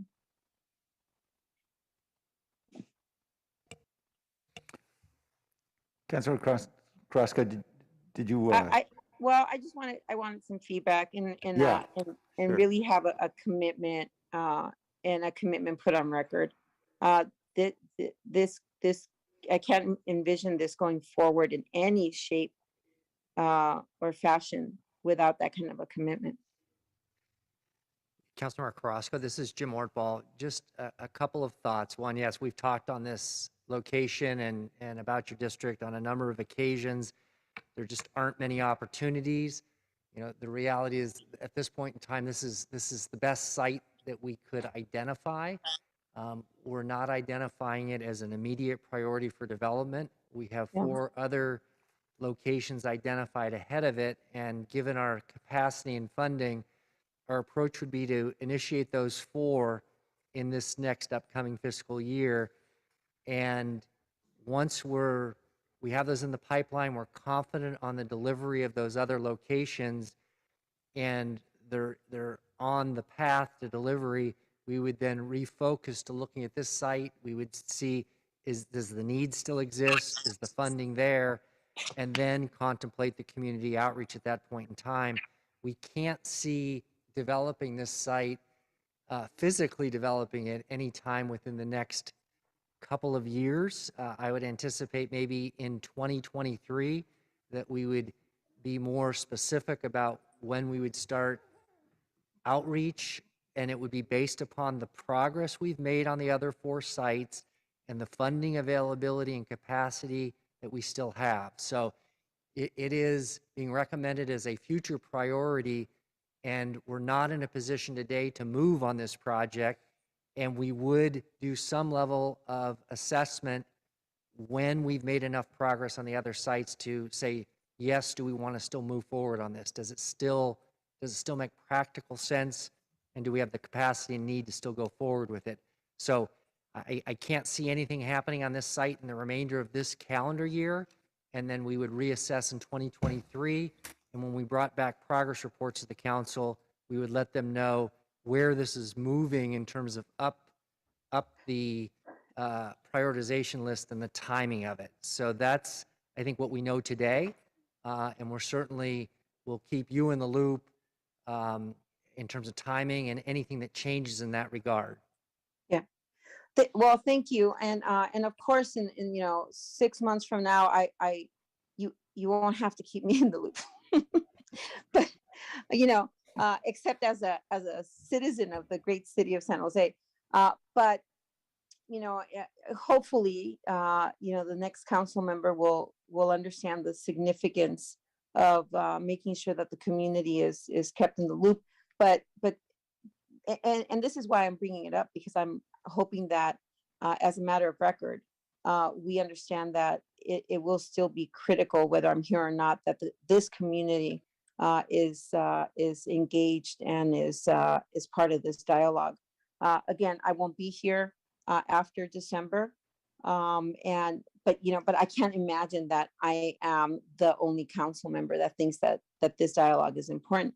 I know that staff understands the importance of engaging, and I know that community members understand the importance of engaging, especially in these kinds of developments that take place in the community. Again, you know, I look at the configuration, and I look at just the geographic location. It just you know, it just seems odd to me to see it right there, you know, as I'm exiting on Jackson and you know, getting off on Bambi Lane. It just seems like such a strange place. And so the other is, you know, I just, you know, you know, it's my opinion. I mean, we want to find a space in every district to accommodate the kind of crises that we're experiencing. I'm the opinion, you know, that there's some districts that we're not going to necessarily find the proper accommodations. And I think that's okay. You know, there are going to be some other districts. It's not because we're pushing off a situation into another district, and we're saying, you know, not in my backyard, or we're trying to, you know, clean our hands off of a difficult situation. I think that truly there are some districts that are just, you know, just make it extremely difficult. Not politically difficult, I think just geographically difficult to find those spaces. And some other areas in the city of San Jose are more apt to have these kind of build outs. And so I think that we need to be open to those other opportunities. So that's just my opinion. And I think that that's okay. I think it's okay to be able to have those opportunities where it's more suitable, where you have services, where you can make it more, you know, more accommodating versus trying to, you know, shove a round peg in a square hole, or a square peg in a round hole. And so, you know, and this is one of those that just, it just doesn't feel right to me. But I'll leave it up to the community to voice their opinion and to see if there's any way that we can work with that. Thank you, Mayor. Thank you. All right, other members of council, Councilmember Davis? Thank you, Mayor. I just wanted to make one comment, and I think Councilmember Perales alluded to it. I honestly think it is incumbent on each council member to do the outreach for their district. You know your neighborhoods best. And frankly, I don't think staff, you guys do tons of stuff well. And unless you live in the neighborhood, I just don't think outreach is taking the lead on outreach is the appropriate thing for staff. I think it's the appropriate thing for the council office to do. And so if there's a site in your district that's being discussed, or, you know, when we had these meetings, I don't know, it was 6 weeks ago or something before it came to council, when these sites were being discussed, I honestly think it's the best thing for the council member to take the lead, to have the conversations with their own constituents, to start talking about sites in their district and what the populations, what the, you know, safety, sanitation, and services plans might look like, without having, you can pull up the site plans for the sites that exist right now, because we have a number of them, and say, here's what's going on there. What might you like? Councilmember Perales took people out from his district to other sites. And I just wanted to make that point. I heard a lot of, you know, oh, I wish there had been outreach, or there must be outreach from council members. And I just think that each of us has to take that on and be the leader for your own council district and any sites that might be in your district, and have that conversation with your own residents. Thank you. All right, there's a motion from Councilmember Perales. Unless there are any other questions or comments, let's vote on that motion. Jimenez, Yes. Perales, Yes. Cohen, No. Crosco, Crosco, Davis, Yes. Esparza, Arenas, Yes. Foley, Aye. Mahan, No. Jones, Aye. Liccardo. Aye. I'm going to go back to Crosco and I, Esparza. Aye. it's a yes. And Esparza. Okay, motion passes 8-2. Thank you. Item 8, thank you, everybody. I know lots more work to do, but thank you for getting us this far. 8.7 is a conditional summary vacation, declaration of surplus, and sale of portion of Block 64 Alleyway between East Virginia Street and Martha Street. I don't know if there's a presentation, but I'll move approval, Mayor. Second. Nancy or Kevin, did you have any presentation? I didn't think so. Just be here for questions, Nancy Okay. and Kevin from Economic Development. Let's go to the public. Eric Schonauer. I think he might raise his hand on the next item. Eric, did you want to talk about this alleyway? Yeah, this is my project as it well. is. Oh, sorry. Really, I know everyone wants to go eat dinner, but just 10 seconds to thank the staff. This is a prerequisite action to facilitate a housing development on this site that'll generate 166 housing units. And the developer intends to provide the inclusionary affordable units on site. So it's a good mixed income development. So we thank the real estate staff and the public works staff for working with us and bringing this forward. Thank you. Back to council. Thank you. Councilor Prosty? Yeah, since Eric was here, I just wanted to say this is a good development. I thank the property owner here for being willing to incorporate a good mix. We've seen a lot, and we actually just approved a project that I know my community wasn't super excited about, even though they didn't show up today, on the 4 affordable projects that we approved in the Spartan Key, one of them in the Spartan Keys neighborhood. And there's been a lot of development in that community, so that oversaturation, right, is felt in a lot of places around the city. And so it was really incumbent upon my office to try and get a good mix. And so in this project, we worked with the developer to try and squeeze actually more market rate out of it. And weren't initially getting as much as we wanted, and I know it shifted to create a better mix. And so thank you, Eric, and to the property owner here. I know we're trying to squeeze a little bit more commercial out of it from what we're losing, and we'll continue to work with the developer on doing that. But this is a great project, and excited about it moving forward. I agree. All right, thank you, everyone, for working to get to a place where this project can take flight. Any other comments? Let's vote. Mayor, I had a question. This is Oh, I'm Sweet. sorry, Councilor Menace, forgive me. It's all right. It's all right. I have an invisible hand.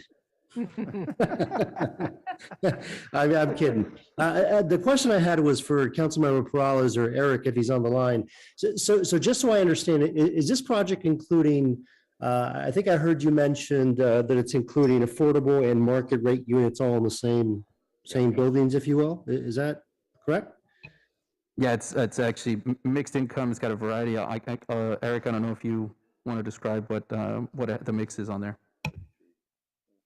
Oh, he may have to be lit back in. Yeah. Can you hear me now? Yeah, we can hear you. Yeah. Councilmember Jimenez, this is a single building. And so the affordable units will be integrated into the overall building of apartments. Okay, that's what I thought I heard. I guess the underlying question I have is, I know that sometimes developers share that because due to financing, they need to separate some of the affordable from the market rate. And so what was the financing that took place here that allowed this to happen in this fashion? What's unique about it? Unfortunately, I cannot, that's a technical answer that I don't have the answer to. Okay. Technical question. So I'm happy to follow up with you. Yeah, okay, yeah. But just to be clear, the project is going to provide the mandatory 15% affordable units within the project. Yeah. the developer believes that they can accommodate that in their model of development. Okay. Yeah, I think, So- I think it's a good thing, Eric. I'm just curious because I think there's an item coming before us a little later in which the items are separate, you know, the how type of housing is separated. And so that's why it just, yeah. And well, the answer, of course, I represent both of the projects you're correct. referring to. The real answer is the number of units. Okay. The fact that 80 that this project would include about 25 affordable units out of 166 is a number that can be absorbed into the overall development. The other project, it's a very large number of units, and you can build it in a single building, right? You couldn't, in this project, you couldn't carve out the 25 units to put in a single building. Correct. Because it's a single site. Okay. All right. It makes sense to me. I was just figured I would ask because it, you know, rose to the level of garnering my attention. But okay, thank you. And I think we're about to vote, so I'll vote in favor of it. You can't jump the gun like that. We can go through the roll. Tony? Jimenez, Yes. Morales, Yes. Cohen, Aye. Roscoe, Aye. Davis, Yes. Esparza, Arenas, Yes. Foley, Aye. Mahan, Aye. Jones, Aye. Ricardo. Aye. Thank you. Okay, we're now on the final item, which is 10.2, which is a plan development rezoning and plan development permit on property at El Paseo de Saratoga and Saratoga Avenue. Point of order? I just saw the note that said not before 6 o'clock. So I guess that means I'm not going to do a darn thing on this. We're going to defer this until, we're going to continue this dinner. meeting at 6 p.m. And there's dinner in the back. Oh, good. There's dinner in the back. All right, come and get it. So 6 p.m., right, Mayor? 6 p.m. 6, Yes. okay. 10.1.